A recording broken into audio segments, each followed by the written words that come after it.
Success mantra, we shape future. Good morning to everyone.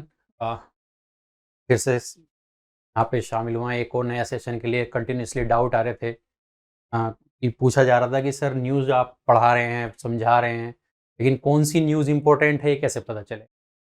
Okay, बहुत सारे students का ये डाउट है कि हाउ टू पिक कि कौन सी न्यूज़ हमारे काम की है, कौन सी न्यूज़ हमारे काम की नहीं है, कौन सी न्यूज़ पॉइंट ऑफ व्यू देगी, कौन सा हमारा पॉइंट ऑफ व्यू में डेवलप करने में फ़ायदेमंद है। So here are we again, and we are Success Mantra Smart Coaching Team. Myself Piyush Kumar Chauhan. I am HOD of Current Affair Success Mantra. I am here with another session, जो कि है कि newspaper पढ़ना है तो उसे कैसे पढ़ना है, उसको कैसे डिकोड करना है, उसको कैसे ग्रैब करना है ताकि हम मैक्सिमम यूटिलाइजेशन कर सकें उसकी न्यूज़ का, उससे जो हमें उस सोर्स से जो हमें इंफॉर्मेशन मिल रही है उसको हम कैसे डाइजेस्ट कर सकें।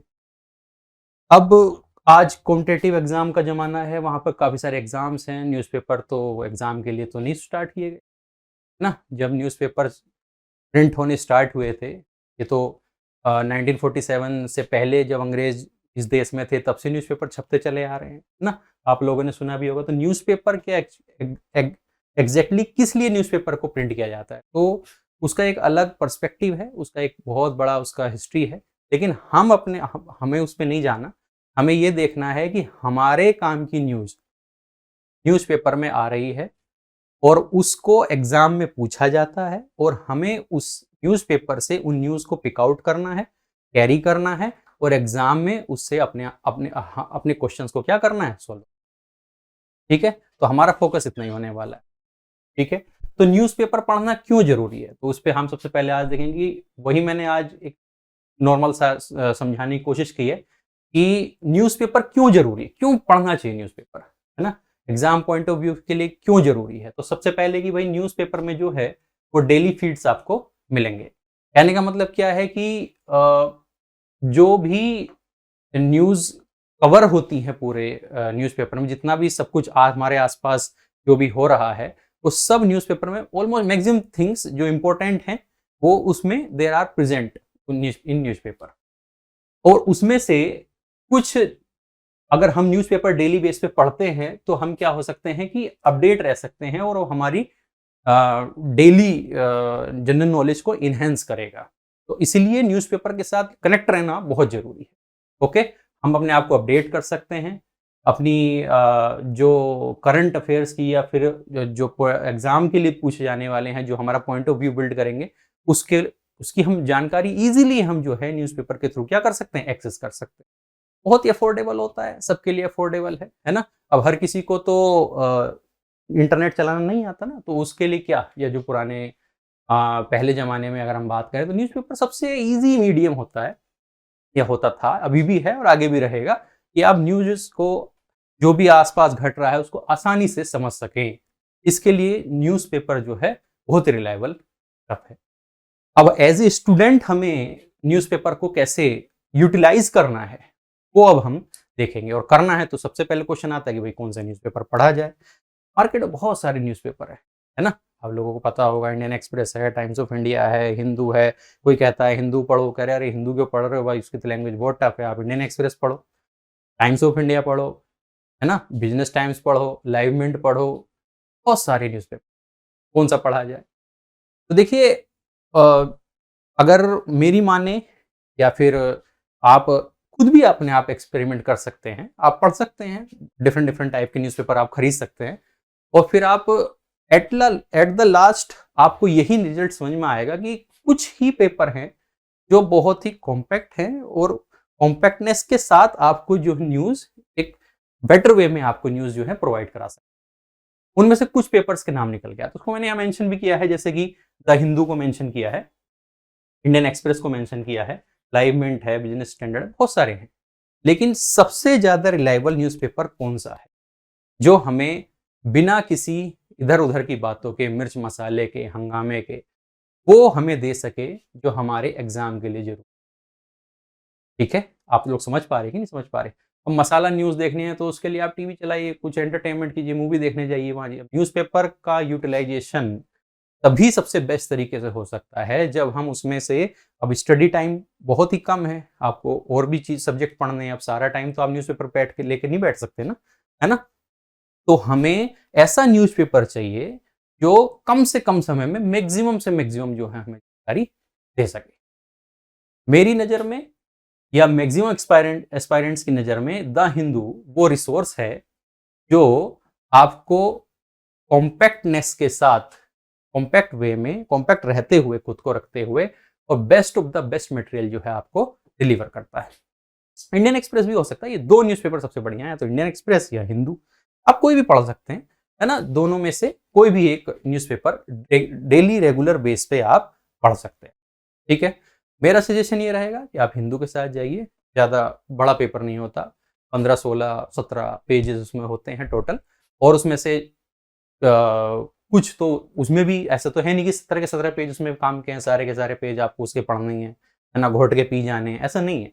उसमें भी, उसको भी देखिए क्या होता है, न्यूज़पेपर वालों का भी अपना एक क्राइटेरिया है ना?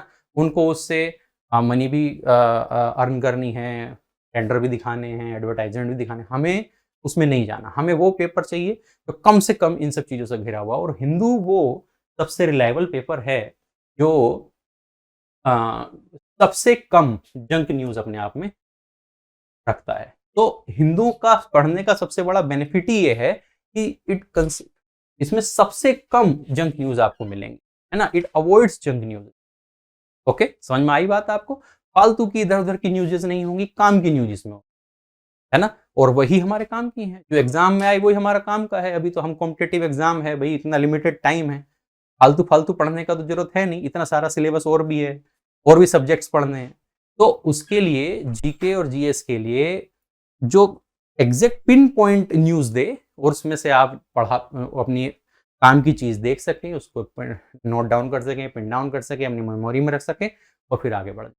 तो इसलिए हिंदू सबसे बेस्ट एक तरह से रिसोर्स माना जाता है, सबसे ज़्यादा फेवरेट भी है, जितने भी एस्पायरेंट्स हैं सब यही पढ़ते हैं। सुबह उठ के हिंदू आपको बहुत सारे एस्पायरेंट्स, मैक्सिमम एस्पायरेंट्स आपको हिंदू ही पढ़ते मिलेंगे।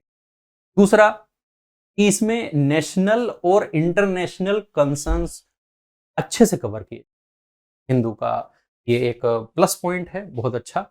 इसके अलावा एक और एडिटोरियल भी उसका बहुत प्लस पॉइंट है, लेकिन एक ये सबसे बड़े है कि बेनिफिट है उसमें कि नेशनल पेज और इंटरनेशनल पेजेस आपको सेपरेट मिले, है ना?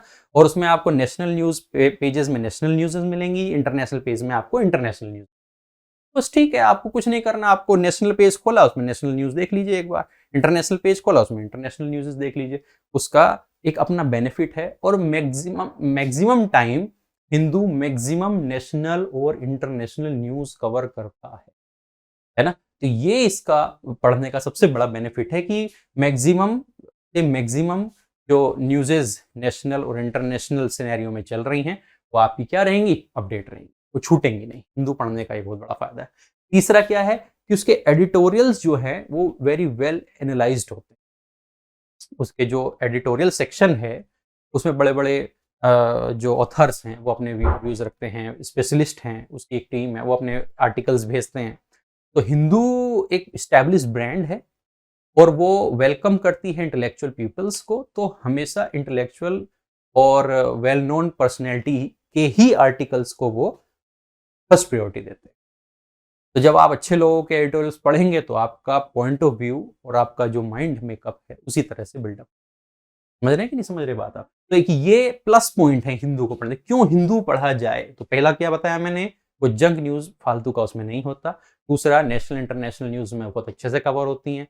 तीसरा कि उनका एडिटोरियल पेज जो है, वो अपने आप में बहुत, कहना चाहिए ना, ज्ञानदायी है ना?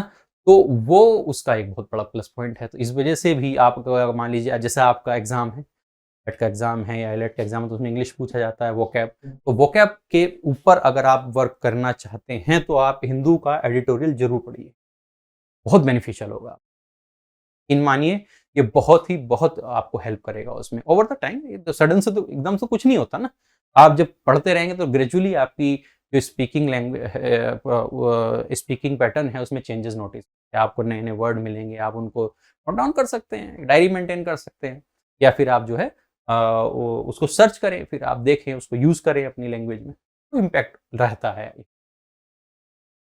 इसके बाद कि भाई स्टूडेंट जो है अपना ओपिनियन क्रिएट कर सकता है। जैसे आप जब हिंदू आप पढ़ेंगे तो उसमें एडिटोरियल पेज में एक एडिटोरियल होगा प्लस में, तो अगेंस्ट वाला पेज जो होगा उसमें अपोजिट एडिटोरियल भी होता है, तो काउंटर एडिटोरियल पॉइंट्स भी उसमें आते हैं, तो दोनों को पढ़ सकते हैं आप, एनालाइज कर सकते हैं, अपना अपना खुद का पॉइंट ऑफ व्यू बना सकते हैं कि नहीं देखिए ये है, ये प्लस है, ये माइनस है, तो मैं इधर हूं या बीच में मेरे को, है ना। तो ये एक प्लस पॉइंट है कि स्टूडेंट्स जो हैं या फिर जो भी व्यूअर्स हैं, नॉट पर्टिकुलर स्टूडेंट, जो भी उसको पढ़ता है तो अपना पॉइंट ऑफ व्यू उसका बनता है आफ्टर सम टाइम। जब आप आर्टिकल प्लस में पढ़े या फिर उसके माइनस में आर्टिकल पढ़े, तो फिर उसके बाद आप एक कंक्लूजन पे पहुंच पाएंगे हिंदू पढ़ने के बाद, है ना। तो ये इसका बेनिफिट है, वही तो हमें चाहिए, क्रिटिकल थिंकिंग होनी चाहिए, क्रिटिकल थिंकिंग ही तो डेवलप करनी है। ओके, आपको आर्गुमेंट करना आना चाहिए, बन गए वकील, आर्गुमेंट करना नहीं आ रहा, खुद की कोई थिंकिंग नहीं है, कैसे होगा भाई, जैसा आपके सामने खड़े रहेंगे कुछ होगा नहीं। तो इसीलिए आपका खुद का पॉइंट ऑफ व्यू वही तो प्रूफ करना है, आप समझिए। तो इसके लिए आपकी लैंग्वेज पे कंट्रोल, आपकी भाषा पे कमांड, वो बहुत जरूरी है। आपका एक अपनी सोच होनी चाहिए, आपका एक अपना आपका एक पर्सनैलिटी होना चाहिए जो आपकी थिंकिंग के थ्रू क्या होना चाहिए, रिफ्लेक्ट। ओके, तो उसमें हिंदू क्या है आपको हेल्प करेगा। नेक्स्ट, अब ये आता है कि सर हिंदू पढ़ना है तो लोग बच्चे बैठ जाते हैं हिंदू लेके, 3-3 4-4 घंटे लग गए, है ना। और फिर उसमें नए नए एक्सपेरिमेंट कर रहे हैं बच्चे कि भाई कोई कटिंग काट रहा है, कोई नोट्स बना रहा है ना, और पूरे रजिस्टर के रजिस्टर बन गए। मान लीजिए साल भर के हिंदू का रजिस्टर बनाया, 2 रजिस्टर बन गए, वो एग्जाम से पहले देख के टांगे कांप रही हैं कि सर अब इसको पढ़ा कैसे जाए। ये नहीं करना है, ये सब मिस्टेक्स हैं, ये सब बिल्कुल नहीं करना है ना। कि किस तरह से पढ़ना है और किस तरह से उस जो मटेरियल उसमें आया उसको किस तरह से कैरी करना है, ये भी तो अपने आप में एक आर्ट है। स्मार्टनेस के साथ स्टडी करना, है ना। मेहनत तो गधा भी करता है, गधा नहीं बनना है ना। तो देखिए मिस्टेक्स क्या नहीं करनी है न्यूज़पेपर पढ़ते हुए, कि बहुत ज्यादा टाइम उस पर नहीं है। ऐसा नहीं कि सारा दिन बस फिर न्यूज़पेपर ही पढ़ा, रस आ रहा है, रस का आस्वादन कर रहे हैं, है ना, बैठे हैं न्यूज़पेपर लेके, ऐसा नहीं करना है। टाइम बाउंड होना चाहिए कि इतने समय में मेरे को खत्म करना है। हो सकता है पहली बार में वो टाइम ज्यादा हो, लेकिन आफ्टर सम टाइम आप उसको टाइम पीरियड को ग्रेजुअली क्या करें, रिड्यूस करें, और धीरे धीरे आप जो है कितना टाइम लगना चाहिए उस पर भी अभी हम आएंगे, उस टाइम लिमिट को को नीचे घटाएं, जितना जल्दी हो जाए उतना बढ़िया। लेकिन इसका मतलब ये नहीं फिर जल्दी जल्दी कर रहे हैं कि बस हाँ चलिए उड़न तोता, ऐसा भी नहीं होना, ठीक है ना। एक उतना टाइम पीरियड जिसमें आप सभी न्यूज़ को समझ सकें, जान सकें और उसको एग्जाम हॉल तक कैरी कर सकें, वो हमें एक टाइम, उतने टाइम तक उसको हमें पढ़ना चाहिए। तो अगला कि रिपीटिंग एडिटोरियल्स पे बहुत ज़्यादा टाइम वेस्ट नहीं करना। ऐसा नहीं कि पढ़ रहे हैं एडिटोरियल और किसी का एडिटोरियल बहुत अच्छा लग रहा है, ये तो मेरा पसंदीदा मुद्दा है, रोज उसका एडिटोरियल पढ़ने बैठ गए, कुछ आ नहीं रहा है, नए नए लेखक, नए नए ऑथर जो हैं सेम चीज़ को एडिटोरियल कर रहे हैं और आप उसको लगे हैं पढ़ने में, है ना। पॉलिटिकल एडिटोरियल आया, उसको पढ़ने में लगे हुए हैं, कांग्रेस वर्सेस बीजेपी, है ना, मायावती जी ने, ये सब नहीं करना है, ठीक है। काम का जो क्या है वो अभी बताया जाएगा, तो उस पर फोकस रखना है कि don't waste your time, time is very precious. Okay, avoid making notes and cuttings, ये सब नहीं करना है, काट के रख लिया, चिपका लिया, ये सब मत करो, है ना। उसके लिए अल्टरनेटिव वे हैं, वो बताए जाएंगे, मैं भी बता रहा हूँ, मैगजीन्स आती हैं, आपको यहाँ डेली फीड दिया जाता है हमारी कोचिंग्स के थ्रू, आप वो नोट्स हैं उसमें से जो इंपॉर्टेंट न्यूज़ हैं उसका एक पूरा समअप आपको दिया जाता है, उसको आप कैरी कर सकते, उसको आप रिवाइज कीजिए। तो ये सब करने की जरूरत नहीं, न्यूज़पेपर कटिंग करने की सब मत कीजिए। नेक्स्ट क्या कर सकते हैं, नेक्स्ट एक क्वेश्चन आता है, बहुत पूछा जाता है कि सर कितना टाइम दें, कितना टाइम सफिशिएंट है न्यूज़पेपर पढ़ने के लिए। ओके, कितना टाइम हमें देना चाहिए, ये बहुत बहुत बड़ा इंपॉर्टेंट क्वेश्चन है। देखिए किसी भी चीज को में अड़ नहीं जाना चाहिए, है ना। कोई चीज पसंद है, ठीक है, आपका इंटरेस्ट हो सकता है, लेकिन यहाँ इंटरेस्ट नहीं दिखाना है, आप हमें एग्जाम क्रैक करना है। एग्जाम क्रैक करने के लिए स्मार्ट वर्क बहुत जरूरी, ठीक है। तो देखिए जब मैं आपको सीधे सीधे बताऊं, तो जब आप पहले पढ़ना स्टार्ट करेंगे तो 1 आवर से ज्यादा ही आपको लगेगा, बहुत कितना भी अगर कोई एमेच्योर रीडर है जो पहली बार पढ़ रहा है, कितना भी कोशिश कर ले, है ना, 1.5 घंटा, 1 घंटा, सवा घंटा, इससे कम जल्दी नहीं पढ़ सकते आप, क्योंकि आप शुरुआत जब आप करेंगे तो आप खो जाएंगे, आपको पता नहीं होगा कि कौन सी न्यूज काम की है, कौन सी नहीं। तो शुरू में तो ये टाइम फिर भी आप डिसाइड करें कि 1.5 घंटे के अंदर अंदर, विद इन 1.5 आवर मुझे सम अप करना है, कंप्लीट करना है न्यूज़पेपर पढ़ना। ये हैबिट आप डालिए, ठीक है, इससे ज़्यादा नहीं देना। इससे ज़्यादा लग रहा है तो फिर चिंताजनक बात है ना। चिंताजनक बात इसलिए क्योंकि फिर आप देखिए, आपको कॉलेज भी करना है, कोचिंग भी करनी है, नोट्स भी रिवाइज करने हैं, दूसरे सब्जेक्ट भी पढ़ने हैं, और फिर आप अगर इससे ज़्यादा समय आप केवल न्यूज़पेपर पे ही खर्च कर दे रहे हैं, तो फिर टाइम तो बहुत लिमिटेड है ना पूरे दिन में। ओके, तो ये मिस्टेक नहीं करनी। तो कितना होना चाहिए, तो आप स्मार्टली उस टाइम को रिड्यूस कीजिए, और 40 टू 45 मिनट्स ये जो है एक आइडियल टाइम है। ये आइडियल टाइम है, और इतना टाइम आपको देना चाहिए एक न्यूज़पेपर को, डेली न्यूज़पेपर को, और दिया जा सकता है, सफिशिएंट टाइम है। उसमें आप अच्छे से जो है अपना न्यूज़ भी सारी पढ़ सकते हैं, अपना पॉइंट भी डेवलप कर सकते हैं, चीज़ों को समझ भी सकते हैं, आर्गुमेंट भी देख सकते हैं, समझ भी सकते हैं, कर भी सकते हैं। Sufficient time. कैसे 1.5 आवर को घटा के 40 टू 45 मिनट्स आना है, वो हम आगे इस पे हम देखेंगे कि किस तरह से इस टाइम फ्रेम को क्या किया जाए, घटाया जाए। ओके, तो मोटा-मोटा हम 2 पार्ट में जो है इस 40 टू 45 मिनट्स को ब्रेक कर सकते हैं। पहला न्यूज़ और दूसरा एडिटोरियल।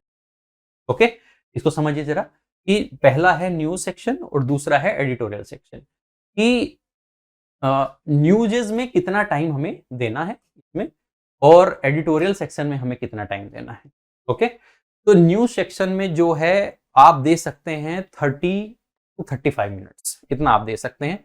30 से 35 मिनट जो है आप जो है न्यूज़पेपर को दीजिए, न्यूज़ेस को दीजिए, इस वाले सेक्शन को, जो न्यूज़ पढ़ने वाला सेक्शन है, 30 टू 35 मिनट्स आप इसको दे सकते हैं।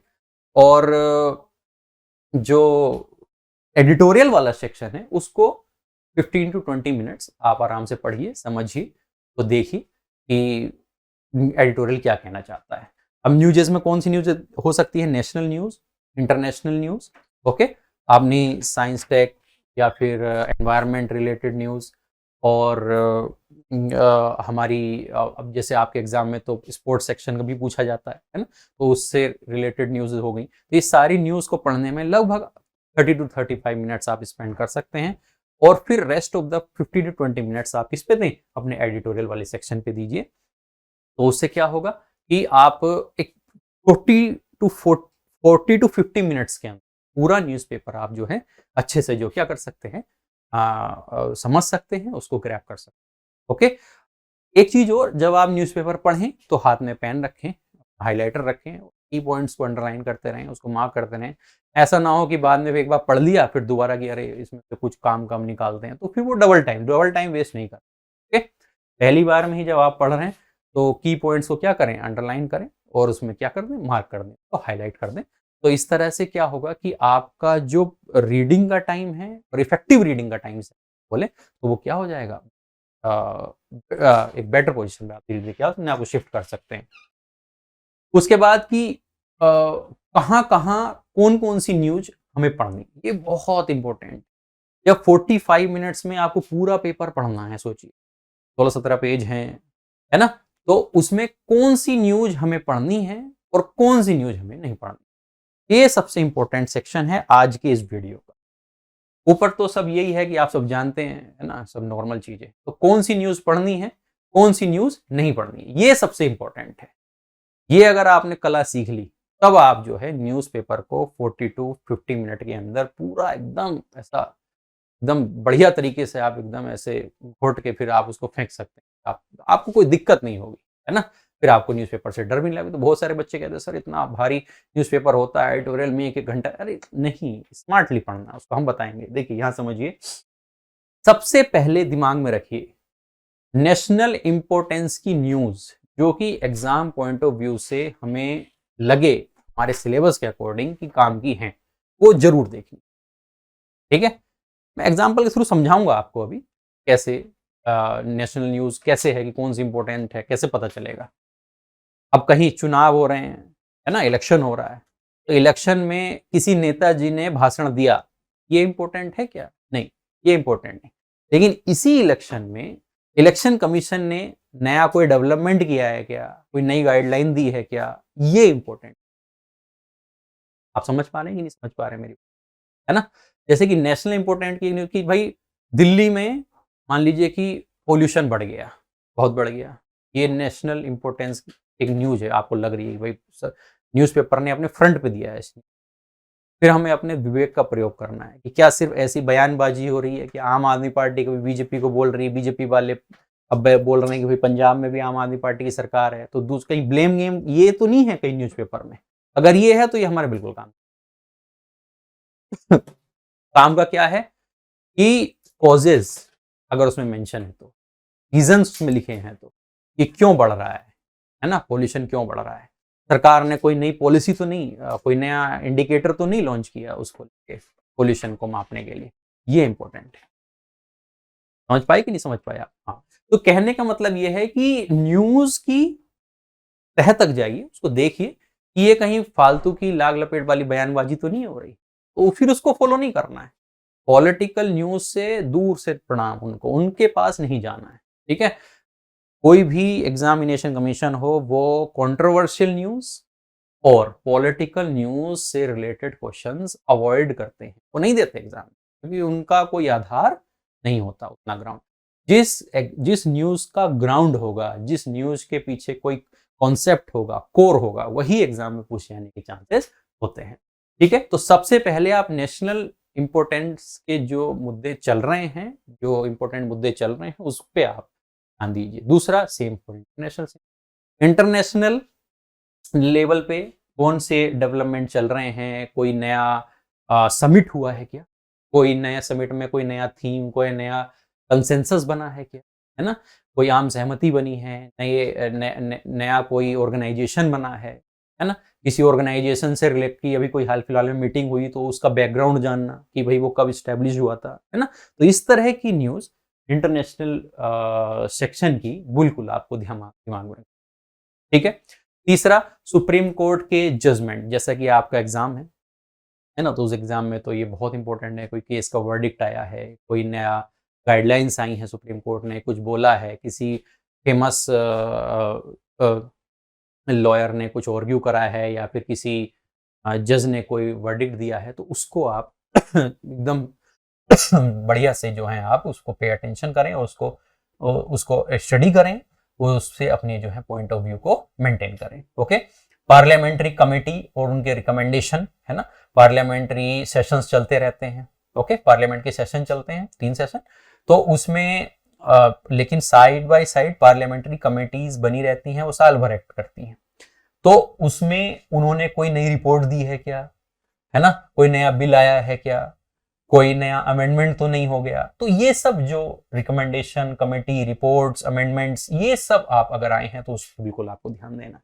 इसी क्रम में अगर हम समझे तो गवर्नमेंट की कोई नई स्कीम, है ना, ये सब गवर्नमेंट के ग्राउंडेड जो डिसीजंस हैं उनका नतीजा है। स्कीम्स हो गई, कमेटी का रिकमेंडेशन हो गया, ये सब, तो इन पर आपको क्या करना है, ज्यादा ध्यान देना है ना। तो ये न्यूज अगर आपको दिखाई दे तो उसको बिल्कुल आपको पहले हाथ में उठाना है, उसको देखना, समझना है। ओके, फिर आता है एडिटोरियल वाला पेज। एडिटोरियल पेज पे जब आप आए तो एडिटोरियल पेज पे आप देखें कि जो मुद्दा अभी छाया हुआ है और जिस पर एडिटोरियल लिखा है ऑथर ने, है ना, जिसने भी लिखा है, जिसने कमेंट किया है, या फिर जो भी उसमें जिसका भी कटिंग, एडिटोरियल कटिंग उसमें आई है, कहीं वो पॉलिटिकल न्यूज तो नहीं है ना, कहीं ऐसा तो नहीं कि किसी स्टेट में कोई सरकार गिर गई और बयानबाजी हो रही है, ये नहीं तो नहीं।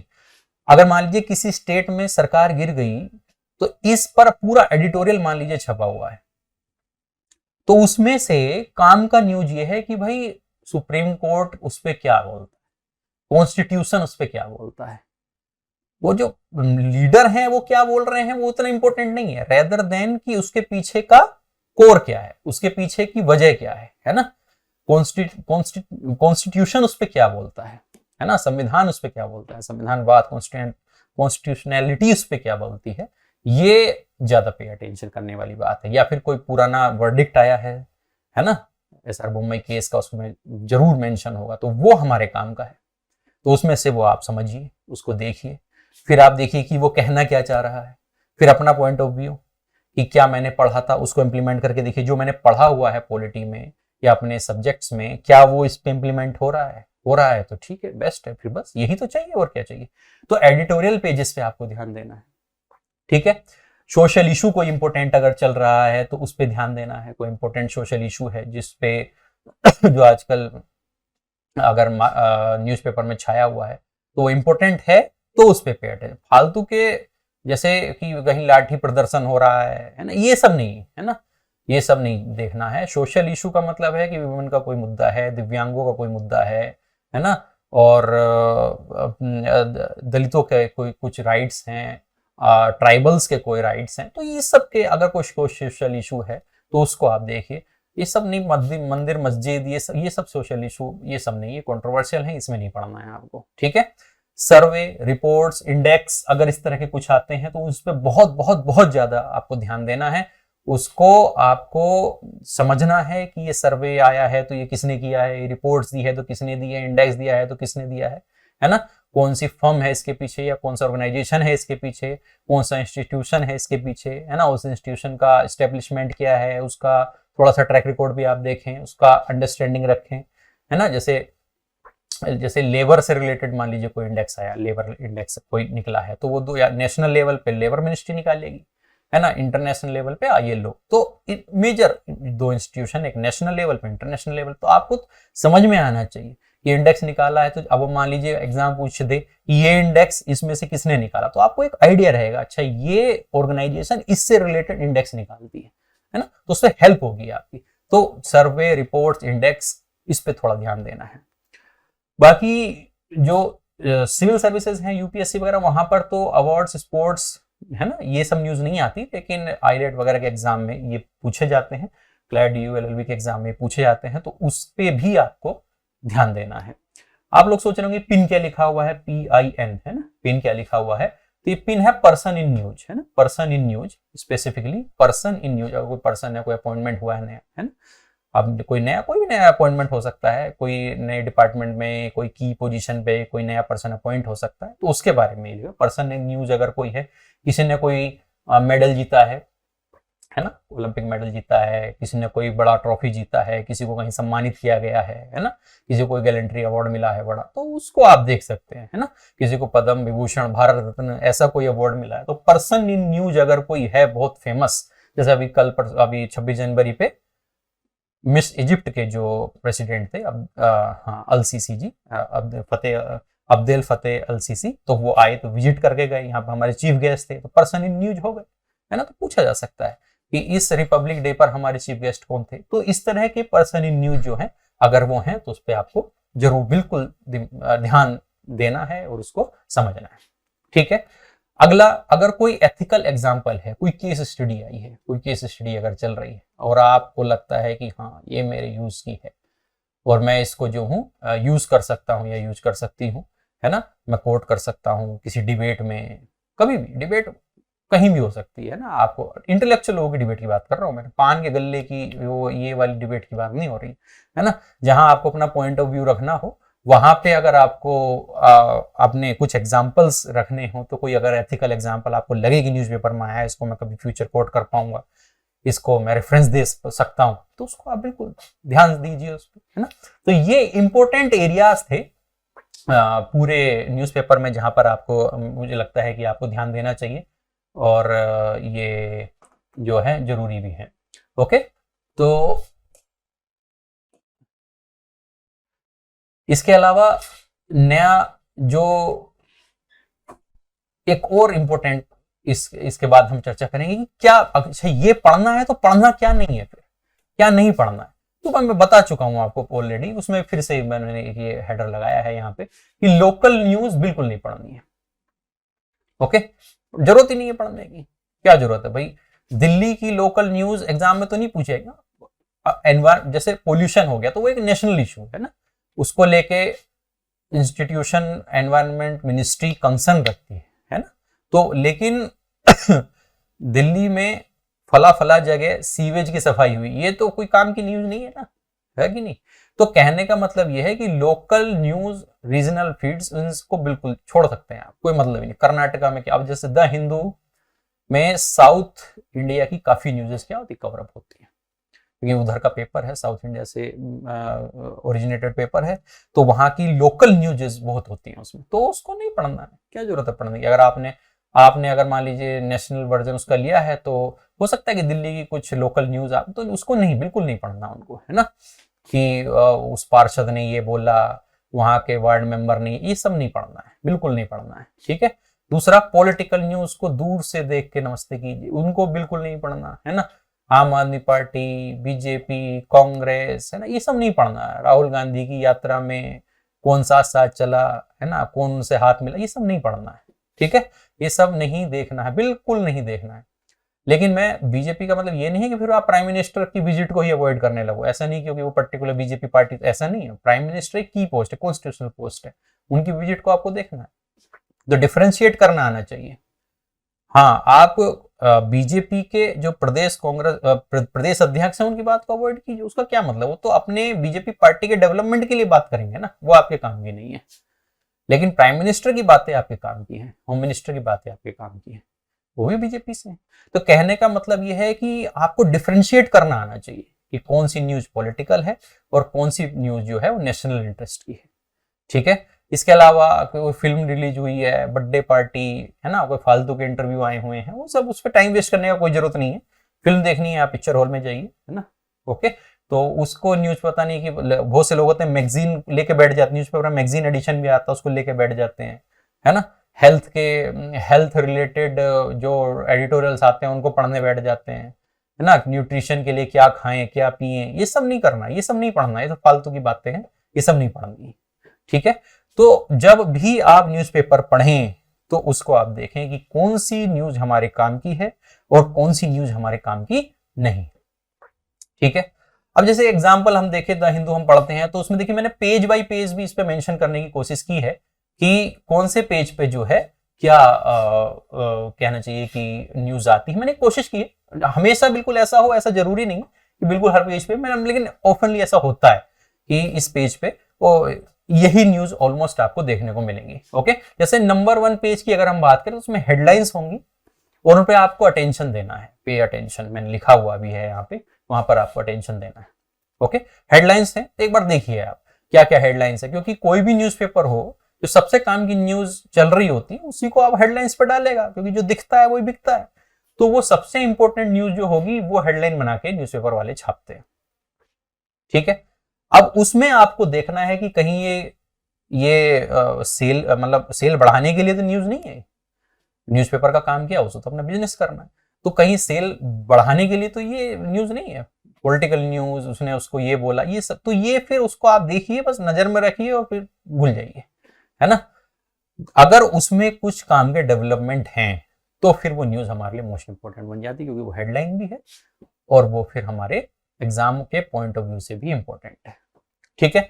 इसके बाद जो पेपर पेज 2 से 6 तक ऑलमोस्ट होता है, वो लोकल न्यूज जो है उसमें कवर होती है, बिल्कुल छोड़ देनी है, पढ़नी ही नहीं है। देख सकते हो आप, अगर ठीक है भाई हमने 10 रुपए दिए हैं द हिंदू के, अब इतने सारे पेज छुड़वा रहे हो आप, तो देख लेना, आप एक बार देख लो। कभी कभी हो जाता है कि कोई न्यूज है जो छाप देते हैं 2 to 6 पेज के बीच में भी, तो एक बार जरूर देखिए, उसमें अगर कोई काम की न्यूज है तो उसको आप बिल्कुल आप उस पर ध्यान दीजिए, ओके। फिर पेज नंबर 7 पे अगर आप देखेंगे तो ओपनली उसमें नेशनल पॉलिसी फोकस्ड आर्टिकल्स होते हैं, बहुत इंपॉर्टेंट है, बहुत ज्यादा इंपॉर्टेंट है ना। नेशनल पॉलिसी कैसे, पॉलिसी अलग अलग चीजों की अलग अलग बनती है, हर एक चीज का बिल होता है, उस पर कोई डेवलपमेंट्स होते हैं, कोई रिपोर्ट्स आई है ना, कोई सर्वे हुआ है, गवर्नमेंट ने गवर्नमेंट ने कोई कमेटी बनाई, पार्लियामेंट्री किसी कमेटी ने कुछ बोला, कोई रिकमेंड, तो ये सब न्यूज आपको अगर आपको मिलती है ऑलमोस्ट पेज नंबर 7 पे मैक्सिमम टाइम आपको मिलेंगे, तो बिल्कुल पढ़नी है, पूरा पेज पढ़ना है, अच्छे से पढ़ना है। पेज नंबर 8, पेज नंबर 8, ये सबसे डेंजरस पेज होता है, बच्चे से देख के डर जाते हैं, अरे ये क्या है ना। Page number 8 and page number 9 दोनों अगल बगल होते हैं, है ना। पेज नंबर 8 पे एडिटोरियल पेज होता है, उस दिन का जो इम्पोर्टेंट जो इशू है उस पे ऑथर जो है उस पर अपने पॉइंट ऑफ व्यू रखता है। एक से ज्यादा आर्टिकल होते हैं, 3-4 आर्टिकल होते हैं, एक मेजर आर्टिकल होता है, उसके साइड में 2 छोटे छोटे आर्टिकल और एक नीचे आर्टिकल होता है। तो उसको आपको जो मेजर आर्टिकल है उसको एक बार देखना है, अगर वो लगे कि वो प्योर पॉलिटिकल है फिर नहीं, लेकिन फिर भी एक बार आप उसके साथ गो थ्रू हो, उसको देखें, समझें, एनालाइज करें। ओके, और उसके अपोजिट वाले पेज पे जो है वो अपोजिट एडिटोरियल पेज होता है, जो उसका उससे डिफरेंट सोच रखता है, उसके व्यूज जो काउंटर व्यूज होते हैं ना उसको, तो काउंटर व्यूज वाला पेज होता है, उसको भी आप देखें, एक बार देखें, उसको समझें। दोनों पेज को पढ़ने के बाद फिर अपना एक माइंडसेट आप डेवलप करें कि क्या सही है, what is correct and what is wrong. Okay, तो पेज नंबर 8 एंड 9 ये भी पढ़ना है। पेज नंबर 10, 11 ये जो है पॉलिटिकल न्यूज होती है, बिल्कुल इनको अवॉइड करें आप, कोई जरूरत नहीं है इनको पढ़ने का। ठीक है, पॉलिटिकल न्यूज पढ़ने का कोई जरूरत नहीं है भैया, आपको इलेक्शन तो लड़ना नहीं ना, अभी क्या करना है, एग्जाम निकालना है। तो एग्जाम निकालने के लिए हमें जो हमारे इंपॉर्टेंट पेज हैं वो पढ़िए, ये सब पढ़ने का जरूरत नहीं है। बजरंग दल ने ये किया, विश्व हिंदू सेना परिषद ने किया, NSUI ने ये किया, AICC, ये सब नहीं करना है भाई, ये सब करने के लिए बाकी उम्र पढ़िए, बाद में देखना। अभी जो है पहले एग्जाम पे फोकस करो। उसके बाद जो है पेज नंबर 12 जो होता है मैक्सिमम टाइम, वो इंटरनेशनल न्यूज को कवर करता है। देखें, बिल्कुल एक बार जरूर पता होनी चाहिए कि इंटरनेशनल सिनेरियो में क्या चल रहा है, क्या वहां पे डेवलपमेंट्स हो रहे हैं। तो इंटरनेशनल लेवल पे जो भी न्यूज है वो आपको इस पेज पे मिलेंगी, बिल्कुल अच्छे से पढ़ना है इस पेज को। ओके, उसके बाद पेज नंबर 13 और 14 जो है वो डेडिकेटेड होता है इकोनॉमिक न्यूज के लिए, उस पर अपडेट्स होती हैं, क्या इकोनॉमिक अपडेट्स हैं। तो बिल्कुल आपको पूरा अच्छे से उसको न्यूज उस वाले उन दोनों पेजेस को, 2 या 3 जो भी पेजेस हैं उनको अच्छे से एनालाइज करना है, देखना है, समझना है। और जो डाटा है, जो इकोनॉमी डाटा ही है सब कुछ है ना, जो डाटा आएगा इकोनॉमी में तो वही इंपॉर्टेंट है। तो जो इम्पोर्टेंट डाटा है, जो इम्पोर्टेंट आउटकम्स हैं, जो ग्राफ्स अगर दिए तो उनको एक बार देखें, उनको समझें, समझने की कोशिश करें। आपको सिलेबस वाइज में पढ़ाया जाएगा, सब्जेक्ट वाइज पढ़ाया गया होगा, तो आपके जो कॉन्सेप्ट हैं उनको इम्प्लीमेंट करने का जो आपको मौका मिलता है वो पेज नंबर 13 और 14 में मिलता है ना, कि भाई इकोनॉमी में आपने जो पढ़ा है, जो कॉन्सेप्ट्स पढ़े हैं वो एप्लीकेबल हो रहे हैं कि नहीं हो रहे, तो वो आप यहाँ एप्लीकेबल करें और रिजल्ट देखें। ओके, और फिर ऐसे है लास्ट में फिर पेज नंबर 15 to 17, उसके बाद जो है स्पोर्ट्स न्यूज होती हैं, जो खैर यूपीएससी पर्सपेक्टिव से या स्टेट पर्सपेक्टिव से उतनी इंपॉर्टेंट नहीं है, लेकिन आईलेट और क्लैट के एग्जाम में अवार्ड्स है ना, स्पोर्ट्स सेक्शन ये पूछा जाता है। तो इसको अपने हिसाब से आप जो है प्रिपेयर करें, उसके हिसाब से आप जो कोई इम्पोर्टेंट अगर कोई इम्पोर्टेंट ट्रॉफी अगर किसी ने जीती है ना, कोई ग्रैंड स्लैम जीता है, किसी ने कोई F1 प्री जीती है, तो आपको पता होना चाहिए है ना। तो एग्जाम में अगर पूछा जाता है, पिन पॉइंट क्वेश्चन अगर पूछ ले आता है तो आप उसको मार्क कर सके। कोई इंपॉर्टेंट फिल्म को कोई इंपॉर्टेंट अवार्ड अगर मिला है तो है ना, नेशनल फिल्म फेयर अवार्ड अगर किसी को मिला है तो किस फिल्म को मिला है इस साल का वो पता होना चाहिए आपको, तो फिर नेशनल इंपॉर्टेंस की न्यूज होगी। समझिए आप मेरी बात, आएगा इस सेक्शन में, लेकिन है वो इंपॉर्टेंट न्यूज नेशनल पर्सपेक्टिव से। भाई इस साल बेस्ट एक्टर किसे मिला नेशनल लेवल पे, है ना। तो कहने का मतलब ये है कि ये पूरा एक होलिस्टिक वे में मैंने आपको समझाने की कोशिश की है पूरा, कि न्यूज़पेपर द हिंदू का डिकोडिंग इसे आप कह सकते हैं, किस तरह से हमें करनी चाहिए, किस तरह से हमें इसको क्या है देखना चाहिए। एक एग्जांपल के थ्रू हम समझेंगे कि भाई देखिए, मैंने जैसे ये आज का न्यूज़पेपर है तो इसको मैंने अटैच किया है और हम समझने की कोशिश करेंगे कि क्या ये एप्लीकेबल हो पा रहा है कि नहीं हो पा रहा है जो हमने ऊपर समझा है। तो देखिए, जैसे आज पहली न्यूज अगर आप देखें, यहाँ पर आप देख पा रहे होंगे, तो जैसे ये फ्रंट पेज है, ये फ्रंट पेज है, वो फ्रंट पेज, पेज 1 मैंने जैसे बताया कि उसमें क्या होते हैं, हेडलाइंस होते हैं। हेडलाइंस क्या है, जैसे ये है opposition 6 answer on Adani stock funds. Okay, तो अभी जैसे न्यूज चल रही है काफी दिनों से कि अडानी जी ने, जो अडानी जी के जो फर्म है उस पे एक इंटरनेशनल फर्म हिंडनबर्ग, उसने क्या किया, एक आरोप लगाया, एलिज किया कि भाई अडानी जी के जो शेयर हैं उसमें जो है कुछ गड़बड़ी है ना। उन्होंने उनके शेयरों को ऊपर ले आने के लिए उसमें जो है पैसा जो लगा है वो SBI और LIC का पैसा उसमें लगा हुआ है ना। और SBI और LIC क्या है भाई, एक तरह से कहना चाहिए गवर्नमेंट बैंक है, PSU है, और LIC में भी एक तरह से हमारे टैक्स पेयर्स का पैसा है। तो उन्होंने बोला कि इनके शेयर को ऊपर चढ़ाने के लिए LIC और SBI के पैसे का यूज किया गया, ये एक आरोप लगाया गया, हिंडनबर्ग एक फर्म है उसके द्वारा। है ना। तो उसके लिए ये डेवलपमेंट चल रहा है, 2-3 दिन से ये न्यूज में चल रहा है ना। तो अपोजिशन ने ये डिमांड करी कि गवर्नमेंट इस पे क्या करे, आंसर करे कि क्या टैक्स पेयर्स का पैसा, हमारा पैसा इस तरह से यूज हुआ है क्या किसी प्राइवेट फर्म को फायदा दिलाने के लिए। भाई ऐसे कैसे कर सकते हैं आप, है ना। सब, क्योंकि मार्केट में तो सभी बराबर हैं, सभी कंपनियां बराबर हैं। अब गवर्नमेंट फंड का यूज या पब्लिक फंड का यूज जो गवर्नमेंट एंटिटीज के अंदर प्रिजर्व है, उसको आप पर्टिकुलर कंपनी को कैसे दे सकते हो, है ना। तो ये गलत है, ऐसा ओपोजिशन ने बोला है और ऐसा उस हमने ही बोला। तो इस पे अडानी ग्रुप्स की तरफ से भी एक्सप्लेनेशन आई और फिर LIC, और आज जो है, तो आज अपडेट ये है इतना सा एक्सपोजर अंडर 1%, है ना। तो LIC ने ये बोला है कि केवल 1% पैसा, जो अमाउंट जो टोटल लगा अडानी में, अडानी ग्रुप में जो हमने अमाउंट लगाया था, वो हमारे टोटल अमाउंट का 1% भी नहीं है ना। तो इसलिए कोई घबराने उबराने वाली बात नहीं है। ऐसा नहीं है कि LIC ने पूरा पैसा अडानी ग्रुप में लगा दिया या SBI ने अपना पूरा पैसा अडानी ग्रुप में। तो इस तरह से कहने का मतलब ये है मेरा कि मैं आपको समझाना चाहता हूं कि ये मुद्दा बहुत दिनों से चल रहा है, 2-3 दिनों से न्यूज में है। हमारे लिए इस पूरी न्यूज में डेवलपमेंट क्या है आज का ये हुआ। अगर आप 2-3 दिन से लगातार न्यूज़पेपर पढ़ रहे हैं तो, लेकिन अगर आपने आज पहली बार पढ़ा है तो फिर आपको पूरी एक बार न्यूज के थ्रू जाना पड़ेगा कि मुद्दा क्या है। समझ में आए? समझ पा रहे कि नहीं समझ पा रहे आप लोग? ठीक, गुड। तो एक और जैसे ये न्यूज है, पुलिस ऑफिसर ने उड़ीसा के मिनिस्टर को गोली मार दी। मिनिस्टर साहब की डेथ हो गई है, वो हेल्थ मिनिस्टर पे, है ना, एक कॉन्स्टिट्यूशनल पोस्ट जो थे हैंडल करते थे, ऑप्ट करते थे, तो पे बैठे थे। तो ये एक जो मुद्दा है वैसे इतना इंपॉर्टेंट नहीं है ना, लेकिन एक फिर भी एक दिमाग में कहीं साइड में एक होना चाहिए कि एक ब्रीच ऑफ सिक्योरिटी है ना, एक इंपॉर्टेंट कैबिनेट मिनिस्टर की ब्रीच ऑफ सिक्योरिटी है, तो एक मुद्दा बन जाता है। तो आप इतना ध्यान रखें कि जो इस तरह का न्यूज है ये कहाँ पे हुआ, ये इंसिडेंट हुआ, ये कहाँ पे हुआ, तो ये उड़ीसा में हुआ है। उड़ीसा के हेल्थ मिनिस्टर को उन्हीं एक ASI ने क्या किया, शॉट कर दिया। ओके, तो इतना याद रखें, बाकी अंदर ज्यादा जाने की जरूरत नहीं है, वही क्या हो गया आपको। तो इस तरह से बस आप डेवलपमेंट याद रखें, छोटा सा डेवलपमेंट है। तो मेरे कहने का मतलब ये है कि हम न्यूज को डिकोड कर रहे हैं कि कौन से हमारे काम की है, कौन सी हमारे काम की। जैसे ये छोटी सी न्यूज है, Mayawati sees SP BJP collusion in Holi, ये बिल्कुल हमारे काम की नहीं है न्यूज। क्या मतलब है? अरे उनका गठबंधन हो ना हो, हमारे एग्जाम से क्या लेना देना, उसका कोई लेना देना नहीं।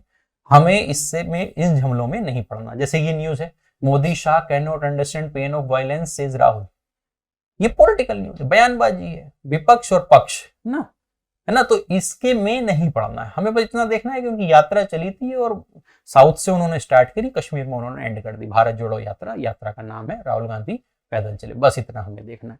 बीच की बयानबाजी के बीच में हमें नहीं पढ़ना। अब इसमें अजीत डोवाल जी का भी नाम है, बहुत सारे लोगों का नाम है, लेकिन हमें जब हम देख रहे हैं कि ये पॉलिटिकल बयानबाजी है, ये एग्जाम में पूछे जाने वाली नहीं है। तो जब नहीं पूछी जाएगी तो हम उस पर ध्यान नहीं देंगे, ठीक है। जैसे अगली न्यूज है, 61 killed in suicide attack at Pakistan mosque. अब ये भी एक तरह से न्यूज में दी है, तो पाकिस्तान में तो बम फटते ही रहते हैं, वहां पे उनकी खुद की इंटरनल सिक्योरिटी भी हमारे एग्जाम के पॉइंट ऑफ व्यू से इतना इंपॉर्टेंट नहीं है। अब ऐसे तो हर जगह, अब अफगानिस्तान में बम फटेगा या कहीं और बम फटेगा, तो ये सब एग्जाम में नहीं पूछा जाएगा, उतना इंपॉर्टेंट नहीं है ना। एक बार ठीक है, गो थ्रू हो जाइए, देख लीजिए, लेकिन ज्यादा इस पर ध्यान देने की जरूरत नहीं है। जैसे ये आसाराम बापू के ऊपर सेंटेंस है, कोई मतलब नहीं, इसको पढ़ने का कोई जरूरत नहीं है। Better to die than form alliance with BJP again, Nitish Kumar का बयान है। ठीक है, उनके बीच के उनके पर्सनल पार्टी के रिलेशन, उनके पर्सनल रिलेशन, उसमें हमारे एग्जाम का इससे कुछ लेना देना नहीं है इस न्यूज का, ठीक है। इसके बगल में एक देखिए छोटी सी न्यूज है, लेकिन बड़ी काम की न्यूज है। Channel can stagger content of national importance across programme, centre ने ये बोला है, सेंटर गवर्नमेंट ने बोला है। ओके, समझिए इस बात को। इसमें इस न्यूज में ये देखिए, आप अगर आप ये समझ पा रहे हो, the content need not be of 30 minutes at a stretch, it could be spread over smaller time slot says government. मैं समझाता हूं इस बात को। कुछ दिनों पहले नवंबर में, लास्ट ईयर नवंबर में, गवर्नमेंट ने ये बोला था कि सभी न्यूज चैनल्स, है ना, वो 24 घंटे के अंदर 24 आवर्स का एक डे होता है, उस 24 घंटे में से कम 30 मिनट गवर्नमेंट की बेनिफिशियल स्कीम्स, प्लान्स और सोशल बेनिफिट में जो गवर्नमेंट की पॉलिसीज हैं उसको अपने टीवी चैनल पे दिखाएंगे। दिखाना जरूरी होगा, है ना। और वो आपको 24 घंटे के अंदर आधा घंटा आपको ये दिखाना है। वरना न्यूज चैनल क्या करते हैं, वो तो उनका बस चले 24 के 24 घंटे न्यूज तो कहाँ ही आजकल 24 के 24 घंटे वो एडवर्टाइजमेंट दिखाएं और पैसे कमाएं। लेकिन गवर्नमेंट ने बोला नहीं, आपको 30 मिनट। अब उसमें भी कुछ ये बोलते हैं कि भाई हम गवर्नमेंट प्री गवर्नमेंट है और हम अगेंस्ट गवर्नमेंट है, कुछ न्यूज चैनल ऐसा क्लेम करते हैं, है ना। तो जो अगेंस्ट वाले हैं वो गवर्नमेंट की स्कीम्स को पोर्ट्रे नहीं करते, और जो प्री गवर्नमेंट वाले हैं वो गवर्नमेंट की कोरी राजनीतिक बयानबाजी को पोर्ट्रे करते हैं। वो काम की न्यूज जो जनहित योजनाएं हैं, सोशल वेलफेयर की स्कीम है, उनको नहीं बताते। सरकार को, लोगों को पता ही नहीं सरकार ने क्या। तो ये स्टेप्स लिया सेंट्रल गवर्नमेंट ने, ये बोला कि आज से आधा घंटा, 24 घंटे के अंदर में से आधा घंटा आपको इस तरह की न्यूज जो है वो अपने प्लेटफॉर्म से जो क्या करनी पड़ेंगी, डिलीवर करनी पड़ेगी। तो क्वेश्चन उठा कि क्या आधे घंटे का क्या मतलब, आधा घंटा का लगातार आधे घंटे दिखाना है या 24 पूरे दिन में से कभी 1-1 मिनट करके दिखा दें, है ना। इस पे गाइडलाइंस अभी तक नहीं थी, तो सेंटर ने बोला कि नहीं, ऐसा कोई जरूरी नहीं है कि आप आधे घंटे का कोई प्रोग्राम करो, ऐसा कोई करने की जरूरत नहीं, ठीक है। आप पूरे टाइम फ्रेम में कभी भी जब आपको लगे आधा घंटे की न्यूज आप दिखाइए। लेकिन उन्होंने ये भी बोला कि ये न्यूज आप तब नहीं दिखा सकते जब लोग सो रहे हैं, मतलब मिडनाइट से सुबह 6:30, 7, 6 बजे तक के बीच आप ये न्यूज, ये आधा घंटा उसमें नहीं होना चाहिए। पर न्यूज वाले बड़े स्मार्ट है, वो रात को चला देते, वो जब व्यूइंग टाइम हो, जो हॉट टाइम होता है, जब सबसे ज्यादा लोग टीवी देखते हैं, तो उस टाइम फिर वो एडवर्टाइजमेंट चलाएंगे, उनको पैसा कमाना है ना। तो उन्होंने बोला न्यूज सेंटर ने कि नहीं, ये नहीं होगा। रात, ऐसा नहीं कि आप रात पर वो आधा घंटा आप रात को लगा दो, फिर सुबह से आप फिर वही रूटीन, ऐसा नहीं। आपको जो सबसे ज्यादा प्राइम टाइम है, देखे जाने वाला स्लॉट है, उसी टाइमिंग स्लॉट में आधा घंटा आपको इन न्यूज को क्या करना पड़ेगा, चलाना पड़ेगा। ऐसी न्यूज जो क्या होंगी, सोशल वेलफेयर के लिए क्या है, जरूरी है, मस्ट है। ओके, कौन सी मिनिस्ट्री इसको देखती है, तो ब्रॉडकास्टिंग मिनिस्ट्री है ना, है ना। तो आपको पता होना चाहिए ब्रॉडकास्टिंग मिनिस्ट्री, उसके मंत्री कौन है और किस तरह से उसका डेवलपमेंट होता है। तो ये न्यूज है छोटी सी, है साइडेड, लेकिन है इंपॉर्टेंट।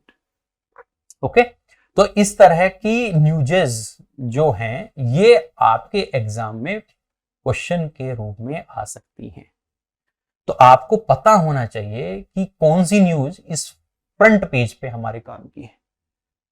समझ में आया, समझ में आया कि नहीं आया। ये इस तरह से नेक्स्ट पेज पे अगर हम चले, देखिए इस एडवर्टाइजमेंट है, तो ये तो जैसे ये पेज है ना। तो ये देखिए मैंने बताया third page number 3, okay, page number 3 है। तो मैंने बताया 2 to 6 में ऑलमोस्ट क्या होती है, लोकल न्यूज होती है, उसको आप अवॉइड कर सकते हैं। जैसे इसमें आप न्यूज देखेंगे कि 24/7 वाटर सप्लाई देंगे हम, तो ठीक है, दो आपको जनता ने चुन के भेजा है, आप दीजिए। फेलियर हो गए तो अपोजिशन मिनिस्टर्स पे क्लेम वो कह रहे हैं कि भाई तो दे ही नहीं पा रहे। तो ये हमें नहीं पढ़ना है। आम आदमी पार्टी वर्सेस बीजेपी पार्टी, ये सब नहीं देखना। बीजेपी टू लॉन्च जन आंदोलन यात्रा, ये सब नहीं देखना है, नहीं देखना भाई, बिल्कुल नहीं देखना। ये सब से कुछ नहीं हो, ये सब पढ़ के कुछ नहीं होता, टाइम सेव करना है। हम वैसे ही टाइम इतना कम है।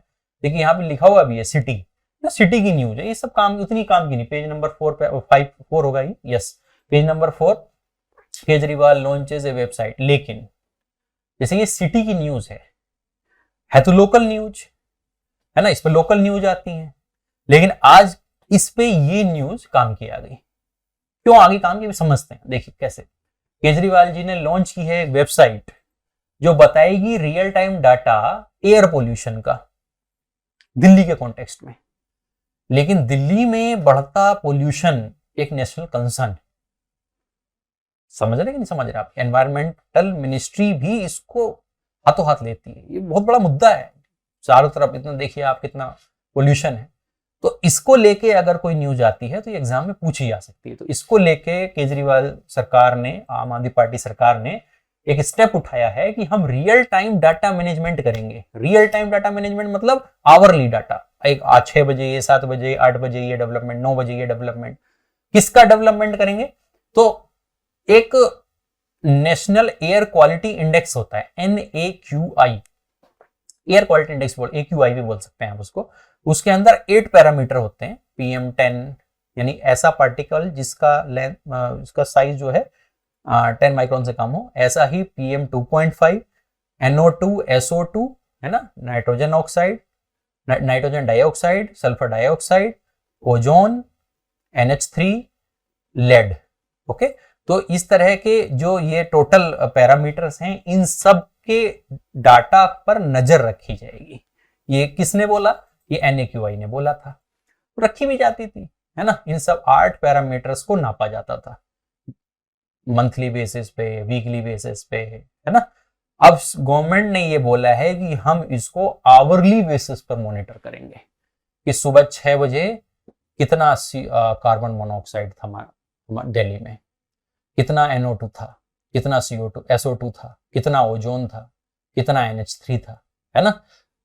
फिर दोपहर को 12 बजे भी देखा जाएगा, 1 बजे भी देखा जाएगा, 2 बजे। तो मैपिंग बहुत ही ज्यादा एक्यूरेट हो जाएगी। जब आपके पास मैपिंग बहुत ज्यादा एक्यूरेट होती है, आपके पास एक्यूरेट डाटा होता है, तो आप उसको एनालाइज करके, उसको स्टडी करके ज्यादा क्लोज कंक्लूजन पे पहुंच सकते हैं आप। समझ में आई कि नहीं आई बात? तो इस पूरी न्यूज में आपको यही देखने को मिलेगा कि वो वेबसाइट जिसका नाम है www.rasman.com, ओके, तो ये वेबसाइट जो है आम आदमी पार्टी या केजरीवाल सरकार या फिर दिल्ली गवर्नमेंट ने, है ना, पार्टी तो नहीं बोलना चाहिए, दिल्ली गवर्नमेंट बोलना चाहिए, दिल्ली गवर्नमेंट ने क्या किया है, सरफेस किया है। और इसके अंदर जब आप पढ़ेंगे तो आपको पढ़ के मिलेगा कि दिल्ली के पोल्यूशन को कंट्रोल करने के लिए ये स्टेप उठाई। जैसे ये ग्राफ अगर आप देख रहे हो, तो ये मंडे का आवरली PM2.5 जो पार्टिकल है उसका आवरली उसका स्प्रेड दिखाता है कि देखिए 7 बजे ये स्टेटस था, 10 बजे इतना, 11 बजे इतना, 2 बजे इतना, शाम को 6 बजे इतना। तो इससे हमें पता चलता है कि पीक आवर्स कितने बजे आया है। तो हमें जो स्टेप्स उठानी चाहिए, जैसे आपने देखा होगा सड़कों पे दिल्ली की क्या चलती है, पोल्यूशन गन्स चलती हैं, पोल्यूशन कंट्रोल गन्स चलती हैं, तो उसको कितने बजे हमें ज्यादा मूवमेंट कराने की जरूरत है, कितने बजे इंफ्रास्ट्रक्चर का जो यहाँ पर एक्टिविटीज चल रही है उनको स्टॉप कर देना चाहिए। तो इन सब से क्या होगा, एक ज्यादा सॉलिड कंक्लूजन हम क्या कर पाएंगे, निकाल पाएंगे। समझ में आ रही कि नहीं आई बात? तो ये एक न्यूज है लोकल न्यूज, लेकिन देखिए वन नेशनल इंपॉर्टेंट की न्यूज, मतलब नेशनल लेवल की न्यूज ये बन गई, अपने आप में एक इंपॉर्टेंस रखती है ये न्यूज। ओके, तो इसको आपको देखने की जरूरत है। जैसे इसके साइड में और है, जैसे कि ये न्यूज है, अब इसको क्या बोले, लेकिन आपको बिल्कुल आना चाहिए। अब गवर्नमेंट ने किया है कि मुगल गार्डन का नाम बदल गया, कर दिया अमृत उद्यान कर दिया है। कल की न्यूज है, लेकिन ठीक है दिया है तो एक बार अब आपको पता है, याद होना चाहिए। MCD दिल्ली गवर्नमेंट प्रपोज, ये सब नहीं, मेयर इलेक्शन ये सब पढ़ना, हर सिटी में मेयर इलेक्शन, और तो चेन्नई का मेयर इलेक्शन थोड़ी देखने लग जाएंगे, है ना। BBC फिल्म है ना, तो BBC फिल्म और फिर ये कश्मीर फाइल्स है ना, दोनों एक दूसरे के आमने सामने आए खड़ी हो गई। कोई मतलब नहीं है, ये सब न्यूज नहीं पढ़नी है, इसमें पढ़ना भी नहीं है, इस डिबेट में भी नहीं पढ़ना है आपको, ठीक है। ओके, तो ये जैसे ये 24 स्कूल चिल्ड्रन, तो ये सब लोकल न्यूज है। इन सब न्यूज पे आपको ज्यादा नहीं जाना है, इसको अवॉइड करें आप, इसको पढ़ने का ज्यादा जरूरत नहीं है। फिर एडवर्टाइजमेंट ये अल्फा पेज है, ये साउथ के एडवर्टाइजमेंट आपको ज्यादा मिलेंगे इसमें, ये साउथ का से बिलोंग करता है ज्यादा पेपर। फिर जैसे स्टेट, पेज नंबर 6 आ गया, स्टेट की न्यूज है। तो स्टेट की क्या न्यूज है, ये न्यूज है, पोल पैनल विदहोल्ड लक्षद्वीप बाईपोल, नहीं मतलब हमें कोई, है ना। अब ऐसे तो होते ही रहते हैं इलेक्शंस, अब बाईपोल मतलब बाई इलेक्शन है, नॉर्मल इलेक्शन भी नहीं है लक्षद्वीप में, तो ये होगा वहां के लिए इंपॉर्टेंट होगा, रीजनल लेवल पे हमारे लिए इंपॉर्टेंट नहीं है। 76 student hospitalised after food poisoning in Wayanad, एक केस स्टडी के तौर पे आप देख सकते हैं एग्जाम्पल, लेकिन आप ऐसा 1-2 एग्जाम्पल कोई भी याद रखें, जरूरी नहीं। अगर ये याद रख लिया है तो फिर ऐसे दूसरे एग्जाम्पल याद रखने की जरूरत नहीं। मान लीजिए क्वेश्चन आ जाए कि फूड कंसर्न्स, है ना, या फिर करप्शन, तो वहां पर आप इसको यूज कर सकते हैं। करप्शन हुआ और यहाँ पे इतने लोग मरे, तो आप अपना आंसर कभी लिखें, कोट करें, बताना चाहें तो आप फ्रेम कर सकते हो। 1-2 एग्जाम्पल आप याद कर लें, लेकिन हर बार ऐसी न्यूज पढ़ने की जरूरत नहीं है। लेकिन ये इसके बगल में न्यूज है, देखिए ध्यान से, ये थोड़ी सी इंपॉर्टेंट है। इसमें बोला है कि anomaly over list of the beneficiary of NFSA resolved in Rajasthan, कि राजस्थान में NFSA को एग्जीक्यूट करने में जो बेनिफिट मिलना चाहिए था उनको वो बेनिफिट नहीं मिला और उसमें गड़बड़ी पाई गई। अब ये NFSA क्या है? NFSA क्या है? तो इसके लिए हम पढ़ाएंगे, बताया जाता है सिलेबस वाइज जब आपको पढ़ाए जाएंगे। अब आज तो ये पहला सेशन है तो मैं उतना ज्यादा ब्रॉड नहीं बता रहा हूँ इसको। जब हम कल से लगातार डेली बेसिस पे एग्जीक्यूट करेंगे तो ये टॉपिक्स आएंगे तो वहां पर आपको खुल के ये चीजें समझाई जाएंगी।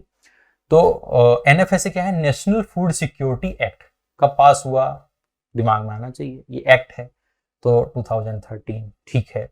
ओके, एग्जैक्ट डेट आप याद रख सकें तो बहुत बढ़िया है ना, कि एनएफएसए एक्ट ये लागू हुआ, क्यों लागू हुआ, तो उसके पीछे का कॉन्सेप्ट क्या है वो समझाया जाएगा। जब नेक्स्ट डे से क्लास हम इसको कंटिन्यू करेंगे तो बिल्कुल ये टॉपिक आता रहता है तो हम आपको समझाएंगे। तो एनएफएसए में होता क्या है कि 2013 में कानून पास हुआ और इसमें ये प्रोविजन रखा गया कि जो देश के गरीब तबके के लोग हैं, चाहे वो शहर में हो चाहे वो गांव में हो, डजेंट मैटर, उनको सस्ती दरों पर राशन क्या कराया जाएगा, उपलब्ध कराया जाएगा और उसको दिया भी जाता है। पीडीएस सिस्टम, इसमें शामिल कौन कौन सी स्कीम है, तो मिड डे मील स्कीम और पीडीएस स्कीम और integrated child development scheme ICDS, इन सब स्कीमों को भी इसमें मिला दिया गया। और शहर की 50% जनता और गांव की 75% जनता, टोटल पॉपुलेशन है ना, इतने लोगों को इसमें बेनिफिट दिया जाता है। और उसमें दिया जाता क्या है कि पर केजी राइस 3 रुपए में दिया जाता है और पर केजी गेहूं 2 रुपए में दिया जाता है और पर केजी जो कोर्स ग्रेन है, मोटा अनाज है, वो 1 रुपए में दिया जाता है। मार्केट में आप अगर लेने जाएं आशीर्वाद का आटा, शक्ति भोग का आटा, तो आपको काफी महंगा मिलेगा ना, 30-35, अब तो बहुत हाई रेट चल रहा है आजकल, इन्फ्लेशन चल रही है, सुनने में आ रहा है।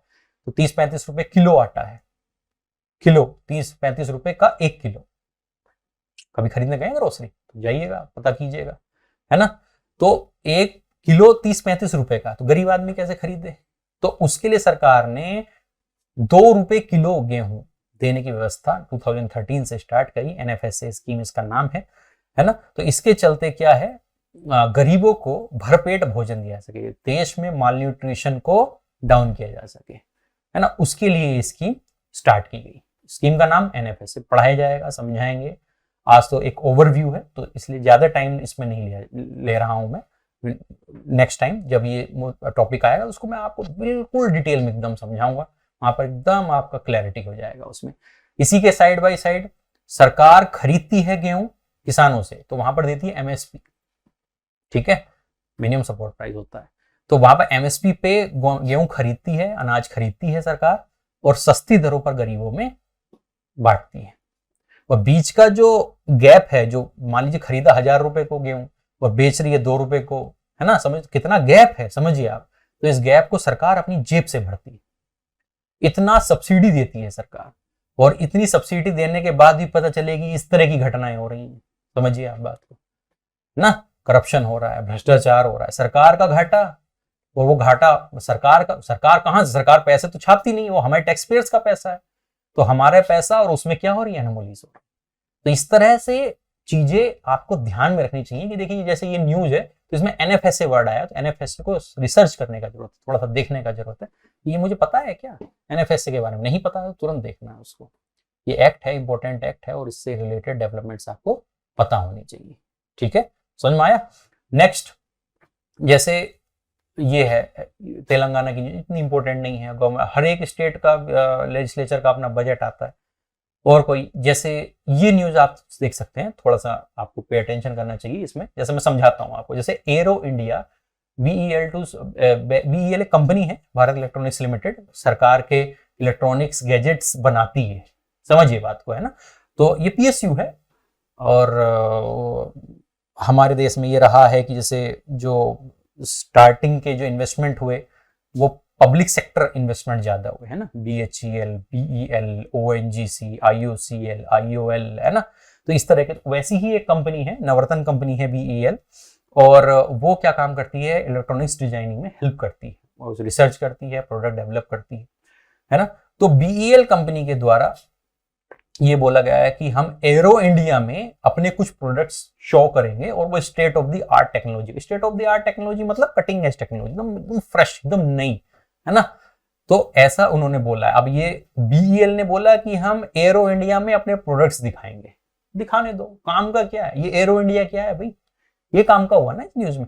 तो एरो इंडिया क्या है, तो कहाँ होने वाला है, क्या होता है। एरो इंडिया क्या है, बेंगलुरु में एक एयरबेस है, उसका नाम है येलाहांका। ओके, येलाहांका एयरबेस है, वहां पर ये एरो इंडिया जो शो है वो होगा।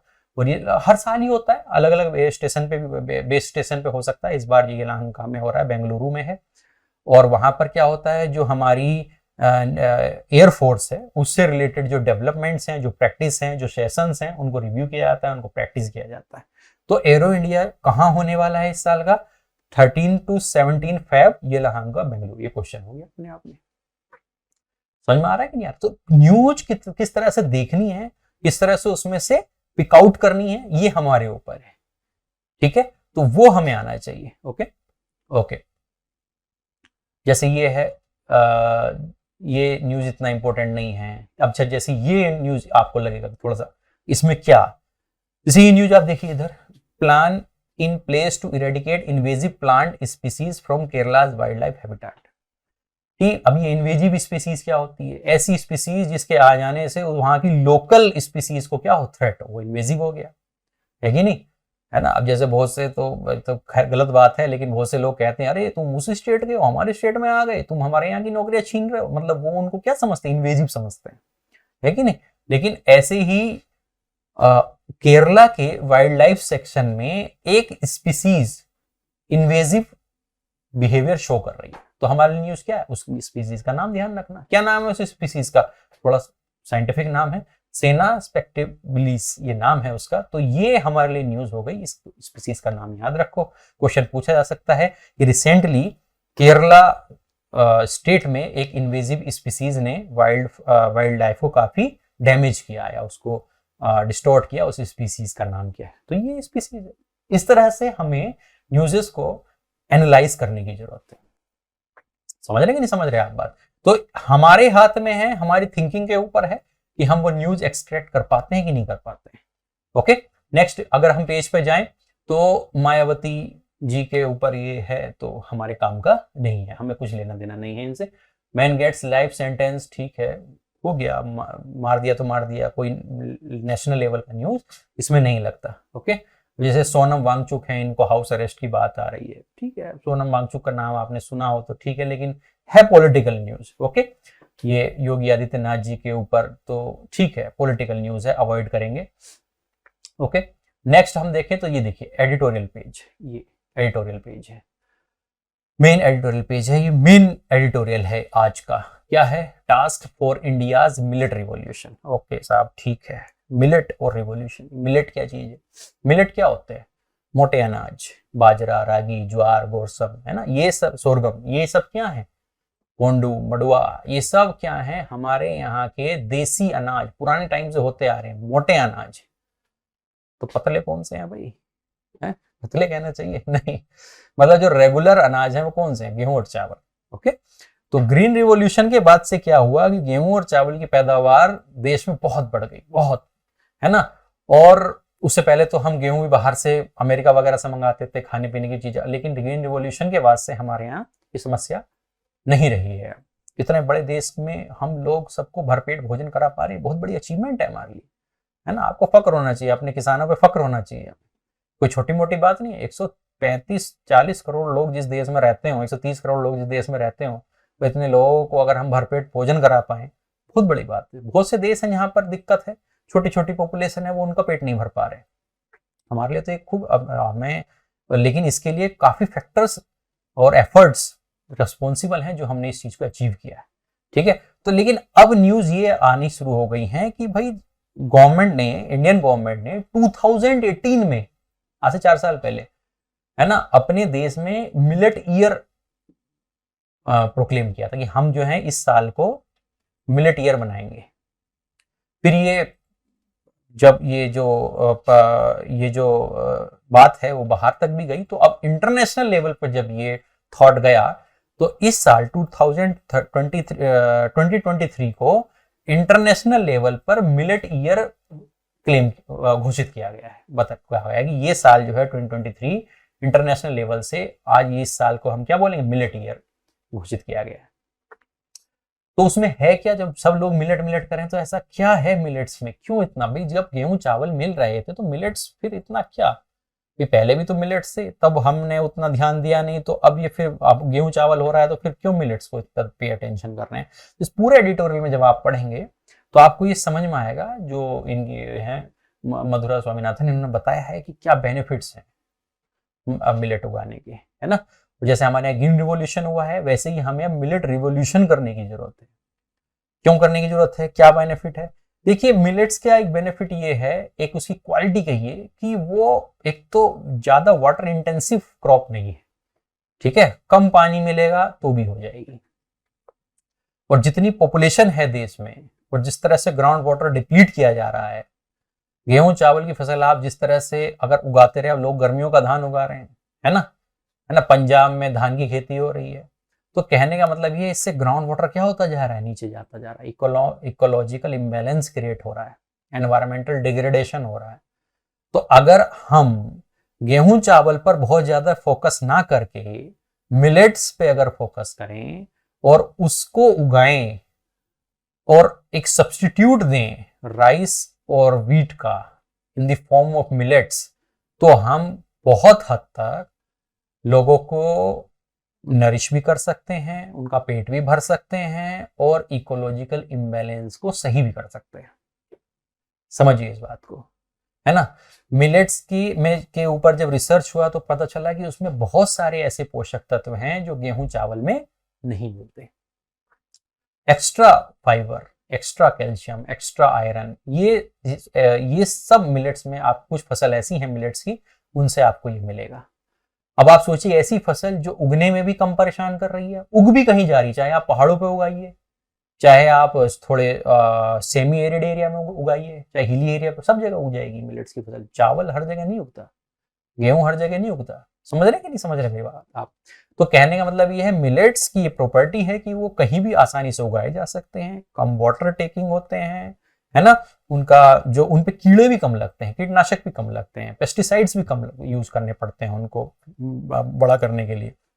तो जब इतने बेनिफिट हैं मिलेट के, तो हमें क्यों ना मिलेट रिवॉल्यूशन को लेके आना चाहिए देश में, और इससे हमारी जो बहुत ज्यादा डिपेंडेंसी है on the wheat and rice, वो क्या होगी, कट डाउन होगी, और उससे हमारे जो सोसाइटी है, जो हमारे डेमोग्राफी है, उस पे उसको एक अल्टरनेटिव भी मिलेगा और उनका नरिशमेंट भी होगा। ये इस आर्टिकल में बताया गया है, समझ में आई बात।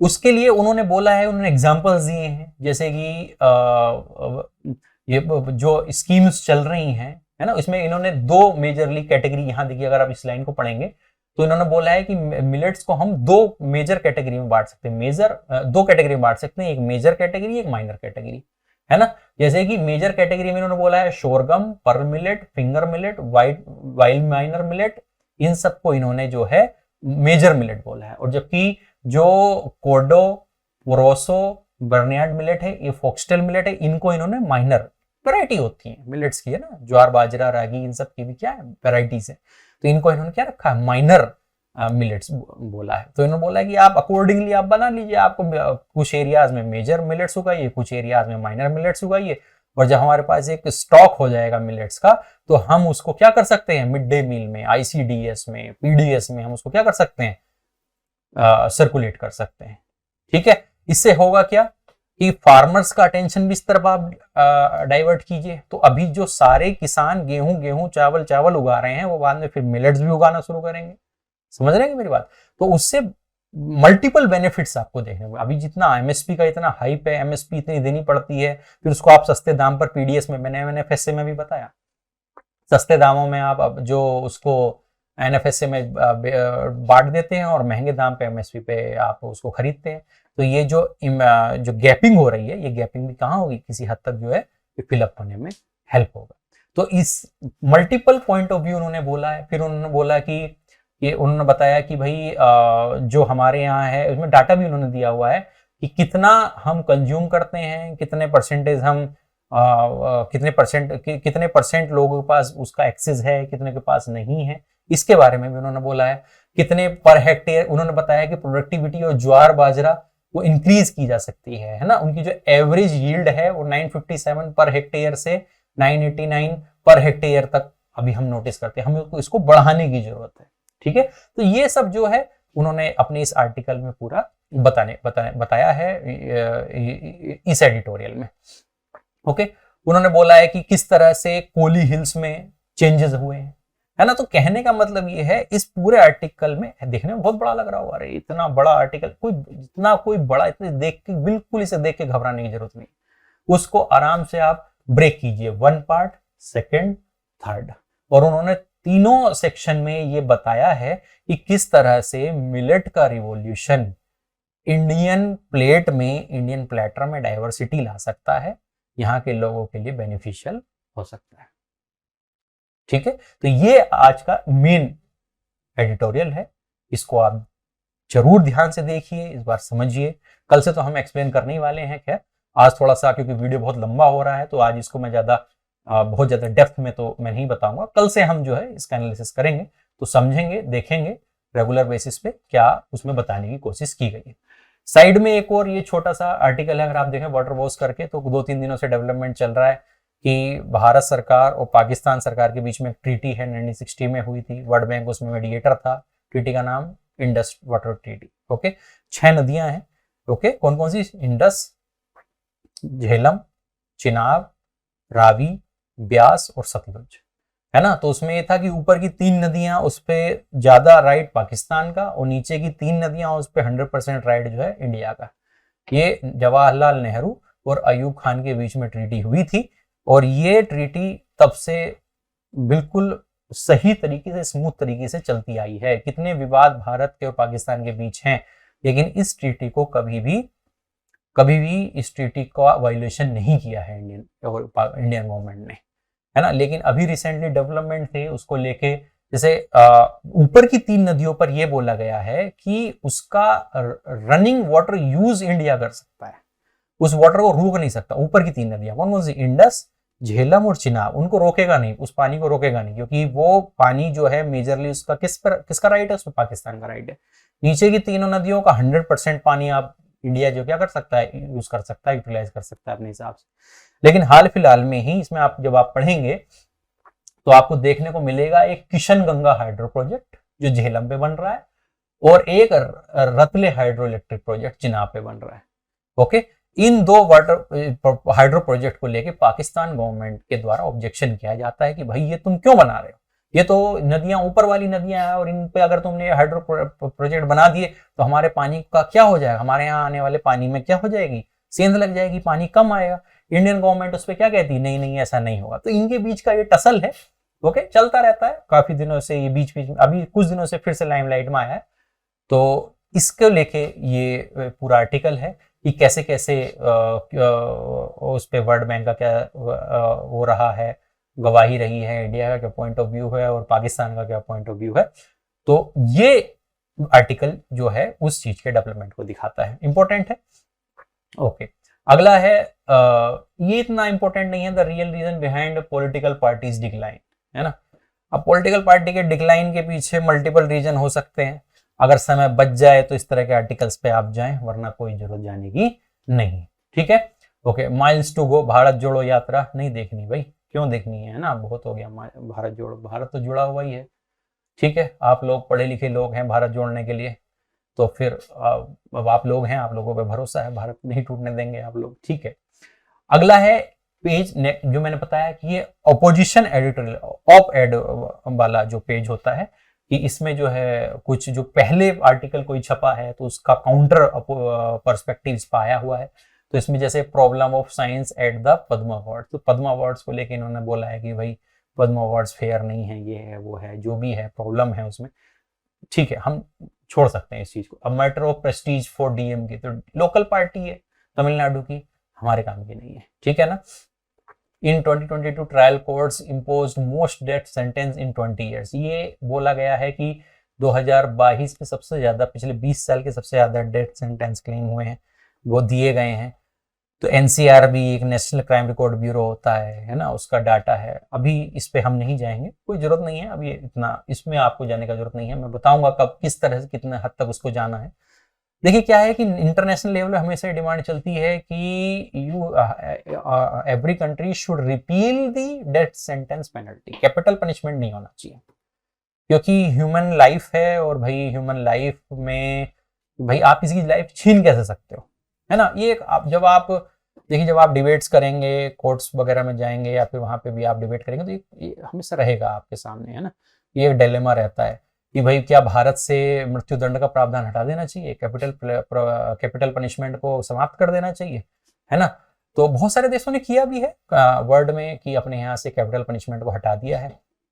मैक्सिमम सेंटेंस उनके यहाँ जो है वो लाइफ इम्प्रिजमेंट होता है, ठीक है। तो इस पे हमेशा रहती है, एक बहस रहती है कि क्या भारत को भी ऐसा करना चाहिए। तो ये आर्टिकल कहीं ना कहीं वही दिखा रहा है कि देखो पिछले 20 साल में सबसे ज्यादा जो डेथ सेंटेंस हुए हैं ट्रायल कोर्ट में वो ये 2022 में हो गए, है ना। ये इसलिए होता है कि कोई बताता है कि इसका मिसयूज हो रहा है, कोई कह रहा है कि ये अच्छे डेमोक्रेसी को प्रोजेक्ट नहीं करता, हम दुनिया की सबसे लार्जेस्ट डेमोक्रेसी हैं, तो हमें इन सब चीजों को इसको हमें आगे बढ़ के इसको क्या कर देना चाहिए, हटा देना चाहिए। फिर इसके काउंटर में भी चीजें आती हैं कि भाई कैपिटल पनिशमेंट से एक फियर अपील रहती है ना।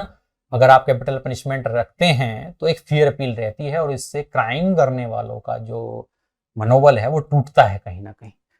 अगर आप इसको हटा देंगे तो फिर क्या होगा, है ना। तो ये बहस है, एक डिबेट है, क्या होना चाहिए क्या नहीं होना चाहिए। आपका एक अपना पॉइंट ऑफ व्यू हो सकता है, आप रखिए फिर उस पॉइंट ऑफ व्यू पे अपने काउंटर पॉइंट्स आप रख सकते हैं, है ना, कि होना चाहिए कि नहीं होना चाहिए। लेकिन मैं ये कहूंगा कि अपने पॉइंट्स को जब आप रखें तो फर्म होने चाहिए, आप उसके नीचे ग्राउंड होना चाहिए कि भाई होने चाहिए तो क्यों होना चाहिए, और नहीं होना चाहिए तो क्यों नहीं होना चाहिए, है ना। अगर आप हटाने की वकालत करते हैं कि कैपिटल पनिशमेंट है, तो क्या भाई एक डेवलपिंग नेशन जैसे कि इंडिया एक डेवलपिंग नेशन है जहां पर अभी लिटरेसी इस लेवल पे नहीं है, समझ रहे हैं मेरी बात आप, कि लिटरेसी उस लेवल सेटिस्फैक्टरी लेवल पर लिटरेसी नहीं है। लोग अपने अधिकारों क्या, लोग एक तरह से मतलब एक दूसरे को दबा के जीना चाहते हैं, है ना। इस तरह का क्राइम रेट अभी ज्यादा है। अभी हम वो है, धीरे धीरे समय के साथ वो बदलेगा। तो क्या हम अभी अगर कैपिटल पनिशमेंट हटा दें तो क्या कहीं क्राइम बहुत तेजी से तो नहीं बढ़ जाएगा? लोग इसको अदरवाइज तो नहीं लेंगे, अरे अच्छा आप तो मरने का खतरा तो है ही नहीं, चलो जेल में से ऑपरेट कर लेंगे। तो कहने का मतलब है कि क्या आपकी सोसाइटी उतनी वेल एजुकेटेड है उस चीज को एक्सेप्ट करने के लिए? तो उसको देखते हुए ये सब डेवलपमेंट हमें देखने की जरूरत है ना।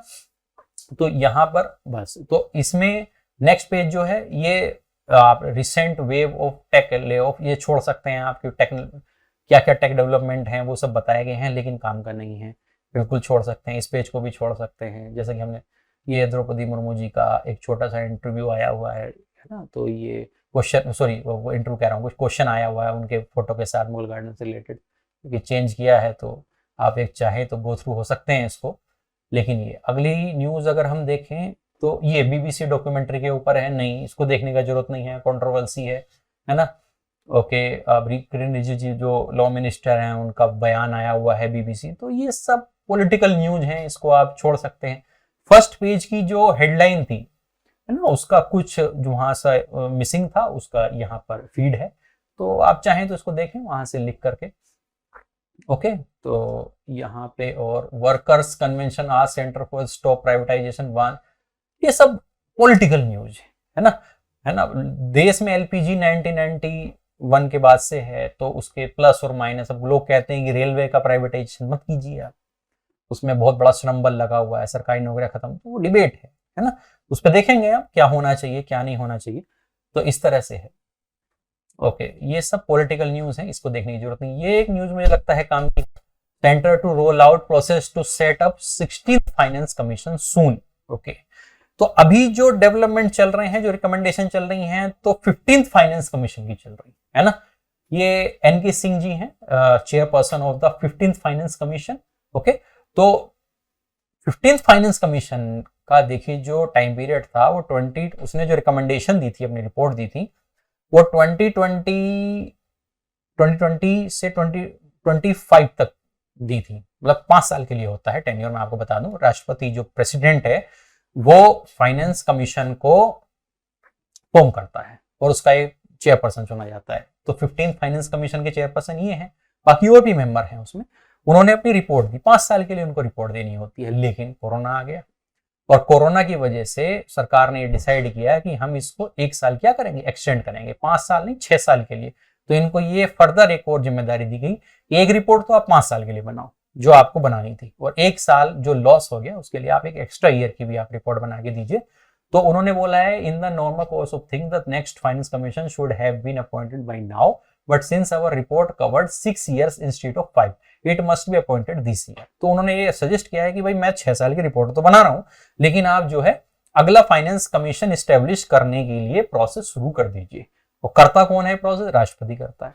तो हमें ये समझना चाहिए कि 16th फाइनेंस कमीशन क्या भला है, फाइनेंस कमीशन क्या भला है। 16 तो चलो नंबर हो गया, तो फाइनेंस कमीशन क्या भला है? तो एक कॉन्स्टिट्यूशनल बॉडी है, आर्टिकल 280 याद होना चाहिए, है ना। तो आर्टिकल 280 ये हमें देखना है, ये सब हमें सर्च होना चाहिए।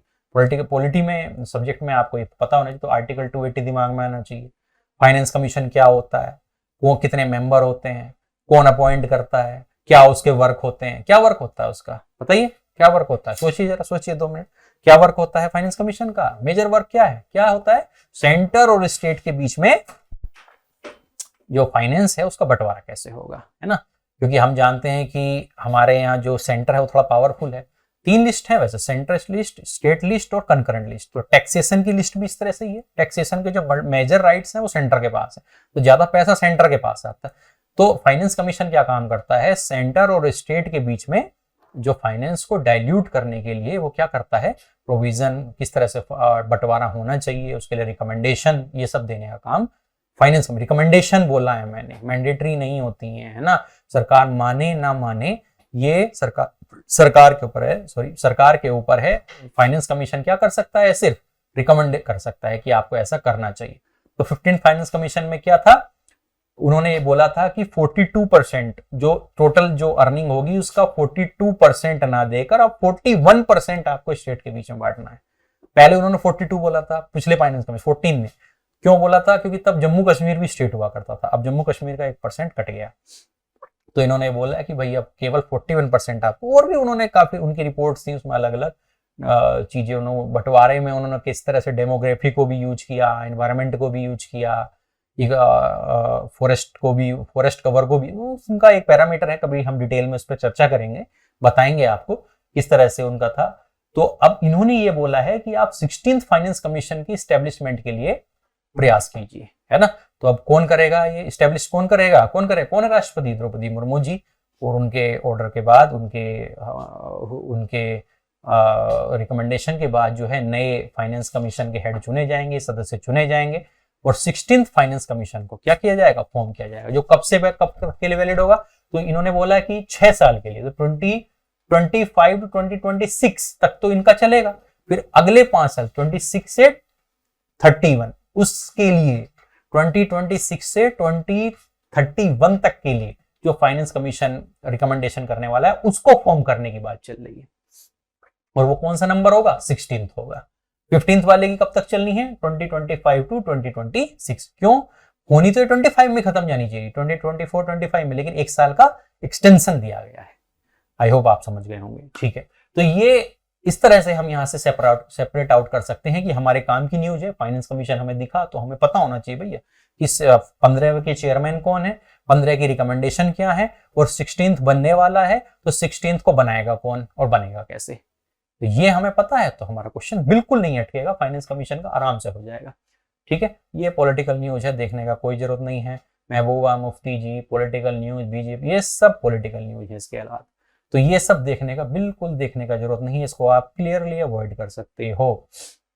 उसके बाद ये इंटरनेशनल लेवल पे आप आ जाएंगे तो इंटरनेशनल न्यूज़ आपको देखने को मिलेंगी, जैसे कि general assembly divide over UN reform. General assembly क्या होती है, यूएन क्या होता है ना। अगर आपको पता नहीं है तो आप हमसे जुड़े रहिए, आने वाले लेक्चर्स में हम इसको आपको बिल्कुल क्लियर कर देंगे। यूएन किस चिड़िया का नाम है, जनरल असेंबली किस परिंदे का नाम है, डरने का बिल्कुल जरूरत नहीं है। अभी आप इतना समझिए कि जनरल असेंबली जो है वो ये चाह रही, वो डिवाइड है कि यूएन में रिफॉर्म्स हो, वो नहीं चाहते यूएन में रिफॉर्म्स है।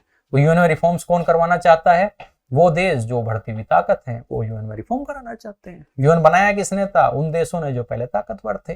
कौन कौन देश ताकतवर थे? जो वर्ल्ड वॉर लड़े थे वो यूएन के एस्टेब्लिश्ड मेंबर थे। हम भी एस्टेब्लिश्ड मेंबर हैं, लेकिन वो तो पावरफुल थे, तो वो ज्यादा पावर रखे हुए थे अपने पास।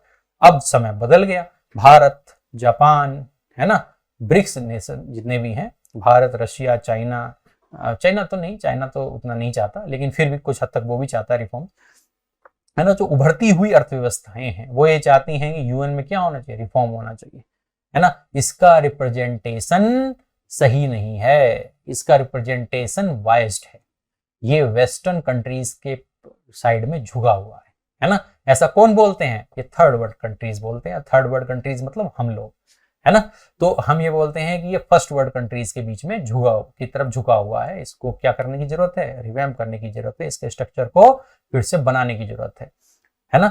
हमें सिक्योरिटी काउंसिल में ज्यादा रिप्रेजेंटेशन देने की जरूरत है। हमें परमानेंट मेंबर बनाओ। तुम काहे परमानेंट मेंबर केवल बने बैठे हो 5 लोग, है ना। तो कहने का मतलब ये है कि ये रिफॉर्म्स, लेकिन एक बात याद रखो, जिसके हाथ से सत्ता जाती है, जिसके हाथ से ताकत जाती है, उसे बड़ा दुख होता है। वो कभी नहीं चाहता कि ये हो जाए, है ना।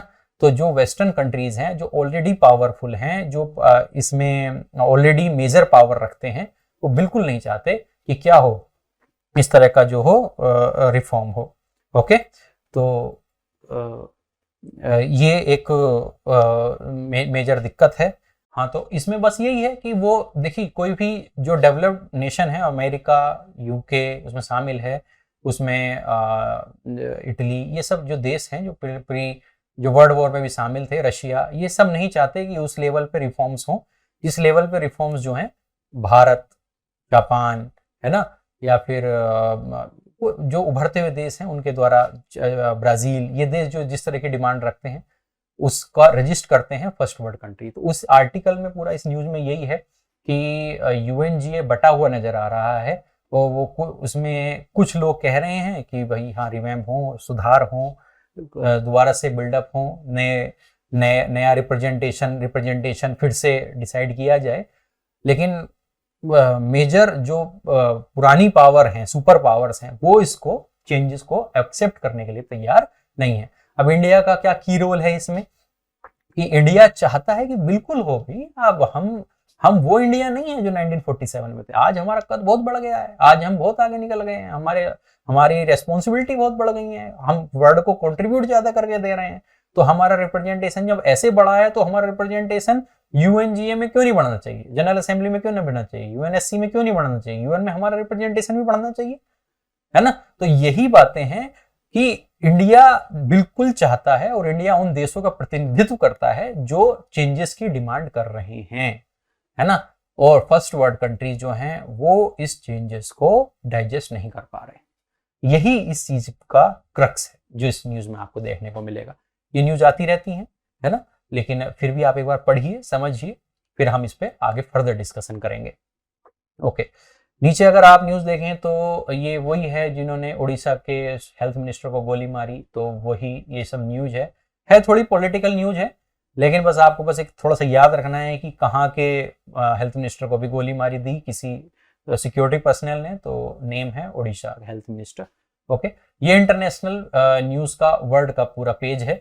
और यहाँ से देखिए, पहली ये आप देखेंगे कि सॉरी, ये एक न्यूज है जिसमें वेस्ट बैंक, ओके, ये न्यूज है पैलेस्टाइन वर्सेस इजराइल की।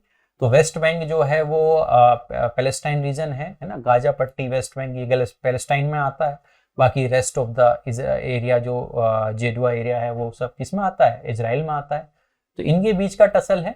ओके, तो जो यूएस एम्बेसडर हैं, है ना, वो उन्होंने विजिट किया। तो नॉर्मल न्यूज़ है, हमारे इतने काम की नहीं है। दो अमेरिका और इजराइल के बीच का जो फॉर्मल डेलीगेशन है उनके बीच का डायलॉग है, इतना इम्पोर्टेंट नहीं है। लेकिन हाँ, जैसे भी कुछ दिनों पहले हुआ था कि यूएसए ने जो है वो जेरूशलम को जो है इजराइल की कैपिटल डोनाल्ड ट्रंप के टाइम पे एक्नॉलेज कर लिया था। तो वो एक इम्पोर्टेंट चीज हो गई थी, तो थोड़ा ध्यान में रखना चाहिए, है ना। तो इस तरह की न्यूज आए तब इम्पोर्टेंट है, लेकिन ये बायलैटरल डायलॉग्स हैं तो ये हमारे लिए उतने इम्पोर्टेंट नहीं है। वो भी दूसरे देशों के बायलैटरल डायलॉग्स अगर हमारे काम के हैं, तो इंडिया के बायलैटरल डायलॉग किसी देश के साथ हमारे काम के हैं।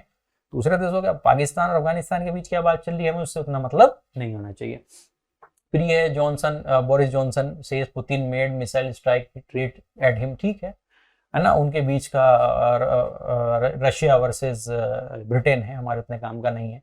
ये सब भी सब बायलेटरल न्यूज़ेस हैं, है ना, वहाँ की लोकल पॉलिटिकल न्यूज़ेस हैं, हमारे उतने काम की नहीं है। ओके, और अगर हम बिजनेस सेक्शन में देखें, जैसे ये बिजनेस पेज है ना, मैंने आपको बताया था पेज नंबर 14 है ना, 13, 14, 15, इसके एरिया में जो है इकोनॉमिक न्यूज़ रहती हैं, तो दिस इज द एरिया। जो पेज नंबर आप देखें तो इसमें जैसे LIC's exposure to Adani group is under 1% of AUM, हमने फ्रंट हेडलाइन जो थी उसी को यहाँ पर फिर से बिजनेस में उसको उन्होंने एक्सप्लेन किया है कि LIC ने ये बोला है कि जो टोटल एसेट अंडर मैनेजमेंट है, AUM मतलब टोटल एसेट अंडर मैनेजमेंट, उसका केवल 1% वैल्यू ही हमने अडानी ग्रुप में लगाया हुआ है, बाकी तो हमारे पास है।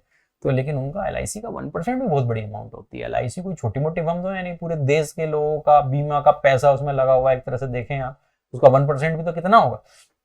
तो खैर उनकी तरफ से एक्सप्लेनेशन आई है कि LIC ने बोला है कि हमने टोटल जो है वो इतना इन्वेस्ट किया है, फिगर फैक्ट्स याद नहीं रखने हैं, कोई मतलब नहीं है, बस आप इतना रखो कि एक डेवलपमेंट हुआ है, LIC की तरफ से क्या आई है, बयानबाजी आई है कि भैया घबराओ मत, 1% पैसा ही हमने अडानी में लगाया हुआ है। ठीक है, डिबेट करने के लिए सही है, पूछा जाए मुश्किल ही है एग्जाम में, है ना, ये सब हीटेड वो होती हैं, डिबेट्स होती हैं जो कुछ दिनों बाद ठंडे बस्ते में चली जाती हैं।